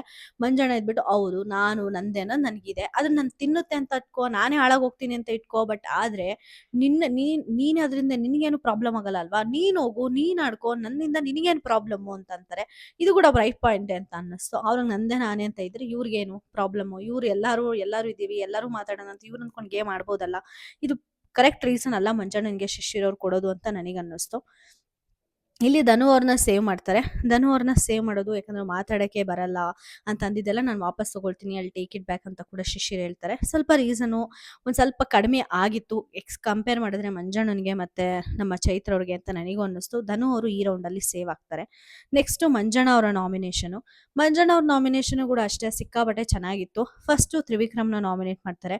ತ್ರಿವಿಕ್ರಮ್ನ ನಾಮಿನೇಟ್ ಮಾಡ್ತಾ ಅವ್ರು ಕೊಡೋ ರೀಸನ್ ಬಂದ್ಬಿಟ್ಟು, ಸ್ಟಾರ್ಟಿಂಗ್ ಅಲ್ಲಿ ಅವ್ರು ಆಕ್ಚುಲಿ ಅಂದ್ರೆ ಈ 3 ಜನನ ನಾನು ನಾಮಿನೇಟ್ ಮಾಡಲ್ಲ ಅಂತ ಹೇಳ್ಬಿಟ್ಟು ಕ್ಯಾಪ್ಟನ್ಸಿ ಟಾಸ್ಕ್ ಅಲ್ಲಿ ನಮ್ಮ ತ್ರಿವಿಕ್ರಮ್ ಅವ್ರ ಸಪೋರ್ಟ್ ನ ತಗೊಂಡಿರ್ತಾರೆ. ಮಂಜಣ್ಣ ಅವರ ಸಪೋರ್ಟ್ ನ ನಮ್ಮ ತ್ರಿವಿಕ್ರಮ್ ಅವರು ತಗೊಂಡಿರ್ತಾರೆ. ತುಂಬಾ ಓಡೋಗಿ ತುಂಬಾ ಚೆನ್ನಾಗೇನೆ ಕಾಲ್ ಮುರಿದಿದ್ರು ಕೂಡ ಹೋಗಿ ಚೆನ್ನಾಗೆ ಆಡ್ತಾರೆ ನಮ್ಮ ಕ್ಯಾಪ್ಟನ್ ಆಗೋಕೆ ತ್ರಿವಿಕ್ರಮ್. ಆ ಒಂದು ಇದ್ರಲ್ಲಿ ನಮ್ಮ ಗೌತಮಿ ಮತ್ತೆ ಮಂಜಣ್ಣನೇ ಕಾರಣ ಅಂತ ಹೇಳ್ಬೋದು. ಅದೊಂದು ರೀಸನ್ ಹೇಳ್ತಾರೆ. ಅಲ್ಲಿ ನಾಮಿನೇಷನ್ ಮಾಡಲ್ಲ ಅಂತ ಹೇಳ್ತೀಯಾ, ಮತ್ತೆ ಕಿಚ್ಚ ಸುದೀಪ್ ಸರ್ ಕೇಳಿದ್ರೆ ನಾನು ಪ್ರಾಮಿಸೇ ಮಾಡಿಲ್ಲ ಅಂತ ಅಂತೀಯಾ, ಅಲ್ಲಿ ನನಗೆ ನಂಬಿಕೆ ದ್ರೋಹ ಆಯ್ತು ಅಂತ ಅನ್ನಿಸ್ತು. ಮತ್ತೆ ನೆಕ್ಸ್ಟ್ ಪಾಯಿಂಟ್ ಬಂದ್ಬಿಟ್ಟು, ಇನ್ನೊಂದು ಪ್ರಾಮಿಸ್ ಮಾಡಿದೀನಿ ಅಂತ ಅಲ್ಲೇ ಒಪ್ಕೊಳ್ತೀಯ. ಆ ಪ್ರಾಮಿಸ್ ಏನಪ್ಪಾ ಅಂದ್ರೆ, ನಿನಗೆ ಕ್ಯಾಪ್ಟನ್ಸಿ ಟಾಸ್ಕ್ ಅಲ್ಲಿ ಹೆಲ್ಪ್ ಮಾಡ್ತೀನಿ ಮಂಜಣ್ಣ ಅಂತ ಹೇಳಿರ್ತೀಯ, ಬಟ್ ಕ್ಯಾಪ್ಟನ್ಸಿ ಟಾಸ್ಕ್ ಅಂತ ಟ್ರಂಪ್ ಕಾರ್ಡ್ ಆಗಿ ನೀನ್ ಬಂದಾಗ ನನ್ನೇ ಕ್ಯಾಪ್ಟನ್ಸಿ ಟಾಸ್ಕ್ ಇಂದ ಆಚೆ ಇಡ್ತೀಯ, ಇದು ನಿನ್ನ ವ್ಯಕ್ತಿತ್ವ ಅಂತ ಮಾತಾಡಿದಾಗ ಅಲ್ಲಿ ತ್ರಿವಿಕ್ರಮು ತುಂಬಾ ಚೆನ್ನಾಗಿ ಆನ್ಸರ್ ಕೊಟ್ರು ಅಂತ ಅನ್ನಿಸ್ತು ನನಗೆ. ನಾನು ಕ್ಯಾಪ್ಟನ್ಸಿ ಟಾಸ್ಕ್ ಅಲ್ಲಿ ನಿಮ್ಗೆ ಹೆಲ್ಪ್ ಮಾಡ್ತೀನಿ ಅಂತ ಹೇಳಿದ್ದೆ, ಬಟ್ ನಾನ್ ಕ್ಯಾಪ್ಟನ್ಸಿ ಟಾಸ್ಕ್ ಆಡ್ತಿರ್ಬೇಕಾದ್ರೆ ನಾನ್ ಸೈಡ್ಗೆ ಹೋಗಿ ನನ್ನ ಆಟ ಬಿಟ್ಕೊಡ್ತೀನಿ ಅಂತ ನಾನು ಎಲ್ಲೂ ಹೇಳಿರ್ಲಿಲ್ಲ ಮಂಜಣ್ಣ. ನಾನ್ ಕ್ಯಾಪ್ಟನ್ಸಿ ಟಾಸ್ಕ್ ಇಲ್ಲ ಅಂದಿದ್ದು, ನಾನ್ ಕ್ಯಾಪ್ಟನ್ಸಿ ಟಾಸ್ಕ್ ಒಳಗಡೆ ಇಲ್ಲ ಅಂದ್ರೆ ಬಂದು ನಾನು ನಿಮ್ಗೆ ಹೆಲ್ಪ್ ಮಾಡ್ತೀನಿ ಅಂತ ನಾನು ಹೇಳಿದ್ದು, ದಯವಿಟ್ಟು ಅರ್ಥ ಮಾಡ್ಕೊಳ್ಳಿ ಅಂತ ಹೇಳಿದ್ರು. ನನ್ನ ಕಂಪ್ಯಾಟಬಿಲಿಟಿ, ನಾನ್ ಯಾರ ಜೊತೆ ಕಂಪ್ಯಾಟಬಲ್ ಆಗಿ ಇರ್ತೀನೋ ಅವ್ರ ಜೊತೆ ಹೋಗಿ ಆಟ ಆಡ್ಬೇಕು, ನಿಮಗ್ ಭಾಷೆ ಕೊಟ್ಟಿದೀನಿ ಅಂತ ಅಂದ್ಬಿಟ್ಟು ನನ್ನ ಆಟನ ಕೆಡಿಸ್ಕೊಳಕ್ ಆಗಲ್ಲ ಅಂತ ಕ್ಲಿಯರ್ ಆಗಿ ಉತ್ತರ ಕೊಟ್ರು ಅಂತ ಅನ್ನಿಸ್ತು ನನಗೆ. ಅಲ್ಲಿ ನಮ್ಮ ಮಂಜಣ್ಣ ಅವರ ಬಾಯಿ ಮುಚ್ಚಿದ್ರು, ಮತ್ತೆ ಆ ಪಾಯಿಂಟ್ ಇನ್ವ್ಯಾಲಿಡ್ ಮಂಜಣ್ಣ ಹೇಳಿದ್ದು ಅಂತ ಕೂಡ ನಾನು ಪ್ರೂವ್ ಮಾಡಿದ್ರು. ಅಷ್ಟೇ ಅಲ್ಲದೆ 3 ಜನಕ್ಕೆ ನಾನು ಸೇವ್ ಮಾಡ್ತೀನಿ ಅಂತ ಭಾಷೆ ಕೊಟ್ಟಿರ್ಲಿಲ್ಲ ಅಂತ ಕೂಡ ಆಲ್ರೆಡಿ ಕಿಚ್ಚ ಸರ್ ಮುಂದೆ ನಮ್ಮ ತ್ರಿವಿಕ್ರಮ್ ಅವರು ಹೇಳಿದ್ರು. ಸೆಕೆಂಡ್ ಬಂದ್ಬಿಟ್ಟು ಧರ್ಮ ಅವ್ರನ್ನ ನಾಮಿನೇಟ್ ಮಾಡ್ತಾರೆ ನಮ್ಮ ಮಂಜಣ್ಣ ಅವರು. ಸ್ವಲ್ಪ ನೋಡ್ಕೊಂಡು ಆಡಿ ಅಂತ ಹೇಳ್ತೀಯ ಟಾಸ್ಕಲ್ಲಿ, ಸ್ವಲ್ಪ ನೋಡ್ಕೊಂಡು ಆಡಿ ಅಂತ ಹೇಳಿದ್ರೆ ಅದು ಟಾಸ್ಕು ಮಚ್ಚ. ನನಗೆ ಸಪೋರ್ಟ್ ಮಾಡಬಾರದು ನೀನು, ನೀನು ನನ್ನೊಳ್ಳೇದಕ್ಕೆ ಹೇಳಿರ್ಬೋದು, ಬಟ್ ಅಲ್ಲಿ ಬಂದಾಗ ಟಾಸ್ಕ್ ಅಂತ ಬಂದಾಗ ಆ ಟಾಸ್ಕು ನಿನಗೂ ಇಂಪಾರ್ಟೆಂಟ್ ಆಗುತ್ತೆ. ಟಾಸ್ಕ್ ಬಗ್ಗೆ ಕಾನ್ಸಂಟ್ರೇಷನ್ ಮಾಡಬೇಕೇ ಹೊರತು ಇನ್ನು ಮಿಕ್ಕಿದ ಬಗ್ಗೆ ಕಾನ್ಸಂಟ್ರೇಷನ್ ಮಾಡಬಾರ್ದು. ಇಷ್ಟು ಒಳ್ಳೆಯವರು ಈ ಬಿಗ್ ಬಾಸ್ ಮನೆಗೆ ಸೆಟ್ ಆಗಲ್ಲ ಅಂತ ಅಂದ್ಬಿಟ್ಟು ಧರ್ಮ ಅವ್ರನ್ನ ನಾಮಿನೇಷನ್ ಮಾಡ್ತಾರೆ. ಮತ್ತೆ ಮೋಕ್ಷಿತಾ ತುಂಬ ಚೆನ್ನಾಗಿ ನಮ್ಮ ಇವನ್ ಬಂದ್ಬಿಟ್ಟು ಧನು ಅವರು ತುಂಬಾ ಚೆನ್ನಾಗಿ ಆಡಿದ್ರು, ಬಟ್ ಅವನಿಗೆ ಕಳಪೆ ಕೊಟ್ಟಿದ್ದು ನನಗೆ ಇಷ್ಟ ಆಗ್ಲಿಲ್ಲ ಅಂತ ಅಂದ್ಬಿಟ್ಟು ಮಂಜಣ್ಣ ಹೆಂಗೆ ಅಂದ್ರೆ ಮಂಜಣ್ಣನ ಯಾರು ನಾಮಿನೇಟ್ ಮಾಡ್ತಾರೋ, ಯಾರು ಸ್ಟ್ರಾಂಗ್ ಆಗಿರೋ ರೀಸನ್ ಕೊಟ್ಟು ಯಾರು ಸ್ವಲ್ಪ ಮಂಜಣ್ಣನ ಮುಖವಾಡ ಕಳ್ಸಕ್ಕೆ ಪ್ರಯತ್ನ ಪಡ್ತಾರೋ ಅವ್ರಿಗೆ ಮತ್ತೆ ಒಂದು ರಿವರ್ಸ್ ಕೊಡ್ತಾರೆ ಅನ್ನೋದಕ್ಕೆ ಇದೇ ಒಂದು ಎಕ್ಸಾಂಪಲ್. ಒಂದು ಚಿಕ್ಕ ದೊಡ್ಡ ರೀಸನ್ ಅವ್ರನ್ನ ಬ್ಲೇಮ್ ಮಾಡಕ್ಕೆ ಮಂಜಣ್ಣ ಅವರು ಟ್ರೈ ಮಾಡ್ತಾರೆ. ನಮ್ಮ ಮೋಕ್ಷಿ ಮಂಜಣ್ಣನ ನಾಮಿನೇಟ್ ಮಾಡಿದ್ರು ಅಂತ ಇವಾಗ ಮಂಜಣ್ಣ ಮೋಕ್ಷಿನ ನಾಮಿನೇಟ್ ಮಾಡ್ತಾರೆ. ರೀಸನ್ ಕೊಡೋದು ಧನು ತುಂಬಾ ಚೆನ್ನಾಗಿ ಆಡ್ದ, ಬಟ್ ನೀನು ಅವನಿಗೆ ಕಳಪೆ ಕೊಟ್ಟಿದ್ದು ನನಗೆ ಇಷ್ಟ ಆಗ್ಲಿಲ್ಲ ಅಂತ ಬಂದ್ಬಿಟ್ಟು ನಾಮಿನೇಟ್ ಮಾಡ್ತಾರೆ. ಎಷ್ಟು ಮಟ್ಟಿಗೆ ಕರೆಕ್ಟ್? ಮೋಕ್ಷಿತ ಅವ್ರು ಕೂಡ ಕೇಳ್ತಾರೆ, ಅಲ್ಲ ನಾನ್ ಧನು ಕಳಪೆ ಕೊಟ್ಟಿದ್ದೀನಿ ಅಂತ ನೀವು ನನ್ನ ನಾಮಿನೇಷನ್ ಮಾಡೋದು ಸರಿನಾ ಅಂತ ಕೇಳ್ತಾರೆ. ಅದು ನಿಜವಾಗ್ಲೂ ಸಿಲ್ಲಿ ರೀಸನ್. ನಮ್ಗೆ ಆಚೆ ನೋಡೋರ್ಗೆನೆ ಗೊತ್ತಾಗುತ್ತೆ ಆಕ್ಚುಲಿ ಇದು ಸಿಲ್ಲಿ ರೀಸನು ಅಂತ. ಇಲ್ಲಿ ಧರ್ಮ ಅವ್ರನ್ನ ಸೇವ್ ಮಾಡ್ತಾರೆ, ಯಾಕಂದ್ರೆ ಧರ್ಮ ಅವ್ರಿಗೆ ಕೊಡೋ ರೀಸನೇ, ನಾಮಿನೇಷನ್ ಕೊಡೋ ರೀಸನೇ ಆಗಿರ್ಲಿಲ್ಲ. ಅದು ಯಾರೋ ಒಳ್ಳೆಯವರ ಏನಿದು ಎಲ್ಲ ನೋಡ್ಕೊಂಡು ಆಡಿಸ್ತಾರ ಅಂತ ಅಂದ್ರೆ ಅದನ್ನೇ ಬಂದು ನಾಮಿನೇಷನ್ಗೆ ರೀಸನ್ ಕೊಡೋದು ಯಪ್ಪಾ ಅಂತ ಅನ್ನಿಸ್ತು. ನೆಕ್ಸ್ಟ್ ಹನುಮಂತು ಐಶ್ವರ್ಯ ಮತ್ತೆ ಧರ್ಮ ಅವ್ರನ್ನ ನಾಮಿನೇಟ್ ಮಾಡ್ತಾ ಫಸ್ಟ್ ಆಟದಲ್ಲಿ ಸಿಕ್ಕಾಪಟ್ಟೆ ಚೆನ್ನಾಗಿ ಆಡಿದ್ರು, ಬಟ್ ಬರ್ತಾ ಬರ್ತಾ ಅವರು ಲೀಸ್ಟ್ಗೆ ಹೋಗ್ಬಿಟ್ರು. ಅವ್ರಷ್ಟೇ ಎನರ್ಜಿಗೆ ಕೊನೆವರೆಗೂ ಆಡ್ಲಿಲ್ಲ ಅಂತ ಹೇಳ್ತಾರೆ. ಮತ್ತೆ ನಮ್ಮ ಶೋಭಾ ಮತ್ತೆ ರಜತ್ ಬಂದ್ಬಿಟ್ಟು ಇಬ್ರಿಗೂ ಒಂದೇ ರೀಸನ್ ಕೊಡಬಾರ್ದು ಅಂತ ಅಂದಾಗ ಧರ್ಮ ಅವರು ಸಿಕ್ಕಾಪಟ್ಟೆ ಒಳ್ಳೆಯವರಾಗಿರ್ತಾರೆ. ನಾನು ಎಷ್ಟು ಮಣ್ಣು ತಗೊಂಡೋದ್ನೋ ಅಷ್ಟೇ ಮಣ್ಣನ್ನ ತಿರುಗಿ ತಗೊಂಡೋಗ್ತಾರೆ, ಅದಕ್ಕಿಂತ ಜಾಸ್ತಿ ತಗೊಂಡು ಹೋಗ್ಬೋದಾಗಿತ್ತು. ತುಂಬಾ ಒಳ್ಳೆಯವ್ರ ತರ ಆಡ್ತಾ ಇದಾರೆ ಟಾಸ್ಕ್ ಅಂತ, ಅದು ಸಿಕ್ಕಾಪಟ್ಟೆ ಫನ್ನಿ ಅಂತ ಅನ್ನಿಸ್ತು ನನಗೆ. ಮತ್ತೆ ಚೈತ್ರ ಅವರು ಯಾವುದೇ ಒಂದು ಟಾಸ್ಕು ಆಡ್ಲಿಲ್ಲ, ಎಷ್ಟೇ ಇಂಪ್ರೂವ್ಮೆಂಟ್ ಕಾಣಿಸಿದ್ರು ಕೂಡ ಅದು ಶಿಶಿರ್ ಅವ್ರ ಕಡೆಯಿಂದ ಆಗಿತ್ತು. ಚೈತ್ರ ಅವ್ರ ಕಡೆಯಿಂದ ಯಾವುದೇ ಪರ್ಫಾರ್ಮೆನ್ಸ್ ಬಂದಿರಲಿಲ್ಲ ಅಂತ ಸೂಪರ್ ಆಗಿ ಒಂದು ರೀಸನ್ ಕೊಟ್ಟರು ಅಂತ ಅನ್ನಿಸ್ತು. ಅದಕ್ಕೆ ನಮ್ಮ ಐಶ್ವರ್ಯ ಅವರು ಯಾವುದೇ ಎಫರ್ಟ್ ಬಂದಿಲ್ಲ ಅಂತ ಹೇಳ್ಬೇಡಿ, ನಾವು ಫಸ್ಟ್ ಹೆಂಗ್ ಗೆದ್ವೋ ಲಾಸ್ಟ್ವರೆಗೂ ಹಂಗೆ ಆಡ್ಕೊಂಡು ಬಂದ್ವಿ. ನಮ್ದು ಎಫರ್ಟ್ 100% ಇತ್ತು, ಎನರ್ಜಿ 100% ಇತ್ತು, ತುಂಬಾ ಚೆನ್ನಾಗಿ ಆಡಿದೀವಿ ಅಂತಂದಾಗ ನಮ್ಮ ಹನುಮಂತ್ ಅವರು ಎಲ್ಲ ಇತ್ತು ಅಂದಾಗೆ ಮಾರ್ಕ್ಸ್ ಯಾಕ್ರಿ ಬರ್ಲಿಲ್ಲ ಅಂತ ಸಿಕ್ಕಾಪಟ್ಟೆ ಚೆನ್ನಾಗಿ ಆರ್ಗ್ಯೂ ಮಾಡಿದ್ರು. ನನಗೆ ಹಿಂದೆ ಮುಂದೆ ಎಲ್ಲ ನೋವ್ತಾ ಇತ್ತು, ಅಷ್ಟು ಚೆನ್ನಾಗಿ ಆಡಿದ್ದೀನಿ ಅಂದ್ರೆ ನನಗೂ ನೋವ್ತಾ ಇತ್ತು ಅಂತ ಇನ್ನೂ ಏನೇನೋ ಎಕ್ಸ್ಪ್ಲೇನ್ ಮಾಡ್ತಾರೆ ನಮ್ಮ ಹನುಮಂತ್ ಅವರು. ಸಿಕ್ಕಾಪಟ್ಟೆ ಫನ್ನಿಯಾಗಿ ಎಕ್ಸ್ಪ್ಲೇನ್ ಮಾಡ್ತಾರೆ ಅಂತ ಅನ್ನಿಸ್ತು. ಇಲ್ಲಿ ಐಶ್ವರ್ಯ ಸೇವ್ ಆಗ್ತಾರೆ. ಅಲ್ಲಿ ನನಗೆ ಶೋಭಾ ಅವರು ಎಲ್ಲೋ ಎಪಿಸೋಡ್ ನೋಡಿ ಬಂದಿಲ್ವಾ ಅಂತ ಅನ್ನಿಸ್ತು. ಯಾಕಂದ್ರೆ ಚೈತ್ರ ಅವರು ಏನು ಆರ್ಗ್ಯೂ ಮಾಡ್ಕೊಳಕ್ಕೆ ಹೋಗಲ್ಲ. ಚೈತ್ರ ಅವ್ರು ಏನಂತಾರೆ, ನಿನ್ ಬಂದಾಗ ನೀನ್ ಹೇಳಿದ್ಯಾ, ನನ್ ಬಂದಾಗ ನಾನು ಹೇಳ್ತೀನಿ ಅಂತ ಅಂದ್ರೆ ಅದೇನದು ಹಂಗೆ ಹೇಳಿದ್ರು ಅಂತ ಅಂತಾರೆ. ಅಂದ್ರೆ ಅದು ನಮ್ಮ ರಜತ್ ಅವ್ರು ಹೇಳ್ತಾರೆ, ಹೌದು ಹನುಮಂತ್ ಅವ್ರದ್ದು ಸಿಗ್ನೇಚರ್ ಅದು ಅಂತ ಹೇಳ್ಬಿಟ್ಟು ನಮ್ಮ ರಜತ್ ಅವ್ರು ಎಕ್ಸ್ಪ್ಲೇನ್ ಮಾಡ್ತಾರೆ ಅದೇನು ಅಂತ. ಅಲ್ಲಿ ನನ್ಗೆ ಅನ್ನಿಸ್ತು ಮೋಸ್ಟ್ಲಿ ಶೋಭಾ ಅವರು ಎಪಿಸೋಡ್ ನೋಡ್ಕೊಂಡು ಬಂದಿಲ್ವಾ ಗುರು ಅಂತ. ಮತ್ತೆ ನೆಕ್ಸ್ಟ್ ನಮ್ಮ ಸುರೇಶ್ ಅವ್ರು ನಾಮಿನೇಟ್ ಮಾಡಕ್ ಬರ್ತಾರೆ. ಸುರೇಶ್ ಅವರು ನಮ್ಮ ಮಂಜಣ್ಣನ ನಾಮಿನೇಟ್ ಮಾಡ್ತಾ, ನಿಮ್ ಟೀಮಿಗೆ ಬಂದ್ರೆ ನನ್ನ ಟೀಮಿಗೆ ಬಂದಿದ್ದಕ್ಕೆ ಗೆದ್ದಿರೋದು, ನನ್ನ ಟೀಮಲ್ಲಿ ಆಡಿರೋದಕ್ಕೆ ನಿಮ್ಗೆಲ್ಲ ಸಿಕ್ಕಿರೋದು ಅಂತ ಅಂತೀರಾ. ಅಂದ್ರೆ ನಾವೇನ್ ಆಡಿರಲ್ವಾ, ನಾವು ಆಡಿರ್ತೀವಿ, ನಾವು ಕಷ್ಟಪಟ್ಟೆ ಗೆದ್ದಿರ್ತೀವಿ, ಅದನ್ನ ನೀವು ರೆಕಗ್ನೈಸೇಷನ್ ಮಾಡಲ್ಲ ಅಂತ ಮಂಜಣ್ಣನ್ಗೆ ಕೊಡ್ತಾರೆ. ಇದು ನಿಜವಾಗ್ಲೂ ನಿಜಾನೇ. ಮಂಜಣ್ಣ ಅವರು ಅವ್ರ ಟೀಮ್ಗೆ ಹೋದ್ರೆ ನನ್ನಿಂದನೇ ನಾನೇ ಅಂತ ಒಂದು ಕೊಚ್ಕೊಳ್ಳೋದಂತೂ ನಿಜವಾಗ್ಲೂ ಅದು ಎದ್ದು ಕಾಣುತ್ತೆ. ಮತ್ತೆ ಗೌತಮಿಯವರು ಸಗಣಿ ವಿಷಯದಲ್ಲಿ ಬಂದಾಗ, ಇದು ನಿಜವಾಗ್ಲೂ ಗೌತಮಿಯವರು ಸಗಣಿ ಎಸಿತಿರ್ಬೇಕಾದ್ರೆ ನಮ್ಮನ್ನೇ ಟಾರ್ಗೆಟ್ ಮಾಡ್ತಿದ್ದಾರೆ, ಹುಡುಗಿರಿಗೆ ಪ್ರೈವೇಟ್ ಪಾರ್ಟ್ಸ್ ಇದೆ ಅಂತ ಹೇಳ್ತಾರೆ. ಅಲ್ಲಿ ಯಾಕೆ ಭವ್ಯಗೌಡ ಅವರು ಅವ್ರಿಗೂ ಇತ್ತು ತಾನೆ, ಅವ್ರೇನು ಮಾತಾಡ್ಲಿಲ್ಲ, ಇವ್ರು ಮಾಡಿದ್ರು, ಅಲ್ಲಿ ವುಮೆನ್ ಕಾರ್ಡ್ ಯೂಸ್ ಮಾಡ್ದಂಗೆ ತಾನೆ. ಆದ್ರೆ ಅದನ್ನ ಗೌತಮಿ ಅವರು ಒಪ್ಕೊಳ್ಳಲ್ಲ. ನಾನು ಹಂಗೆ ಅಂದೇ ಇಲ್ಲ, ಹುಡುಗಿರು ಹೆಣ್ಮಕ್ಳನ್ನ ಟಾರ್ಗೆಟ್ ಮಾಡ್ತಿದ್ರಿ ಅಂತ ನಾನು ಯೂಸೇ ಮಾಡಿಲ್ಲ ಅಂತಾರೆ. ಅಲ್ಲಿ ಪ್ರೈವೇಟ್ ಪಾರ್ಟ್ ಹೊಡಿಬೇಡಿ ಅಂದ್ರೆ ಅಲ್ಲಿ ಹೆಣ್ಮಕ್ಳಿಗೆ ಟಾರ್ಗೆಟ್ ಮಾಡ್ದಂಗೆ ತಾನೆ, ಅಂದ್ರೆ ಹೆಣ್ಮಕ್ಳನ್ನ ಟಾರ್ಗೆಟ್ ಮಾಡ್ತಿದ್ದಾರೆ ಅಂತ ಹೇಳ್ದಂಗೆ ತಾನೆ. ಅಂದ್ರೆ ಇಂಡೈರೆಕ್ಟ್ ಆಗಿ ಗೌತಮಿ ಅವರು ಅವ್ರು ಮಾತಾಡಿರೋದನ್ನ ಸಿಕ್ಕಾಪಟ್ಟೆ ಕವರ್ ಮಾಡ್ಕೊಳ್ತಾರೆ. ಅದು ತಪ್ಪು ಅಂತ ಗೊತ್ತಿದ್ರು ಕೂಡ ನಾನು ಹಂಗೆ ಅಂದಿಲ್ಲ, ಹಿಂಗೆ ಅಂದಿಲ್ಲ ಅಂತ ಇತ್ತೀಚೆಗೆ ಅವ್ರು ಸಿಕ್ಕಾಪಟ್ಟೆ ಆರ್ಗ್ಯೂ ಮಾಡ್ಕೊಳ್ಳೋಕೆ ಟ್ರೈ ಮಾಡ್ತಿದ್ದಾರೆ ಅಂತ ನನಗೆ ಸಿಕ್ಕಾಪಟ್ಟೆ ಅನ್ನಿಸ್ತಾ ಇದೆ. ನಿಮ್ಗೆ ಏನು ಅನಿಸುತ್ತೆ ಅಂತ ನನಗೆ ಕಮೆಂಟ್ ಸೆಕ್ಷನ್ ಅಲ್ಲಿ ತಿಳಿಸಿ. ಮತ್ತೆ ಚೈತ್ರ ಅವ್ರನ್ನ ನಾಮಿನೇಟ್ ಮಾಡ್ತಾ, ನಾನು ಹಂಗೆ ಮಾತಾಡಬಾರ್ದು, ಹಿಂಗೆ ಮಾತಾಡಬಾರ್ದು ಅಂದ್ಕೊಂಡಿರ್ತೀಯ, ಬಟ್ ಹಂಗೆ ಮಾತಾಡ್ತೀಯ ಮತ್ತೆ ಕೊರಗ್ತೀಯ, ನೀನು ಹಿಂಗೆ ಇರಬೇಡಮ್ಮ, ಚೇಂಜ್ ಆಗಮ್ಮ ಅಂತ ಹೇಳ್ತಾರೆ. ಈ ರೀಸನ್ ನಾನು ಆಲ್ಮೋಸ್ಟ್ 50 ಸಲ ಕೊಟ್ಟಿದ್ದೀನಿ ಅಂತ ಹೇಳೋದು. ಚೈತ್ರ ಅವ್ರು ನಾನು ಚೇಂಜ್ ಆಗಲ್ಲ, ನಾನು ಇರೋದೇ ಹಿಂಗೆ ಅನ್ನೋದು ಒಂದು ಸ್ವಲ್ಪ ಅಲ್ಲಿ ಒಂದು ಸ್ವಲ್ಪ ಫನ್ನಿ ಜನರೇಟ್ ಆಯಿತು. ಇಲ್ಲಿ ಒಂದು ಸ್ವಲ್ಪ ರೀಸನ್ ಸರಿ ಇಲ್ಲ ಅಂತ ಅಂದ್ಬಿಟ್ಟು ಚೈತ್ರನ ಈ ರೌಂಡಲ್ಲಿ ಸೇವ್ ಮಾಡ್ತಾರೆ ಶೋಭಾ ಮತ್ತೆ ರಜತ್ ಅವರು. ಇದೆಲ್ಲ ಆದಮೇಲೆ ನಮ್ಮ ಬಿಗ್ ಬಾಸ್ ಅವರು ನಾಮಿನೇಷನ್ ಪ್ರಕ್ರಿಯೆ ಮುಗೀತು. ಈಗ ನಾಮಿನೇಷನ್ ಆಗಿರೋರು ಚೈತ್ರ, ಮಂಜು, ತ್ರಿವಿಕ್ರಮ್, ಗೌತಮಿ, ಮೋಕ್ಷಿತಾ, ಧರ್ಮ ಮತ್ತೆ ಭವ್ಯ ಗೌಡ ಅವ್ರಿಗೆ ಒಂದು ಸೂಪರ್ ಪವರ್ ಸಿಗುತ್ತೆ. ಯಾರನ್ನ ಡೈರೆಕ್ಟ್ ನಾಮಿನೇಷನ್ ಮಾಡಬೇಕು ಅಂದ್ರೆ ನೀವು ಡೈರೆಕ್ಟ್ ನಾಮಿನೇಷನ್ ಮಾಡಬೇಕು, ಅದಕ್ಕೆ ಸೂಕ್ತ ಕಾರಣಗಳನ್ನ ಕೊಡಿ ಅಂದಾಗ ನಮ್ಮ ಭವ್ಯ ಗೌಡ ಅವ್ರಿಗೆ ಆಲ್ರೆಡಿ ಒಂದು ಹೆಸರು ತಲೆಯಲ್ಲಿ ಇರುತ್ತೆ. ಬಟ್ ಆದ್ರೂ ಕೂಡ ಅಯ್ಯೋ ಏನಪ್ಪಾ ಮಾಡೋದು, ಇವಾಗ ಯಾರ ಹೆಸರಪ್ಪ ತಗೊಳ್ಳೋದು ಅಂತ ಅಲ್ಲಿ ಡವ್ ಮಾಡಿದ್ರ ಅಂತ ಅನ್ನಿಸ್ತು.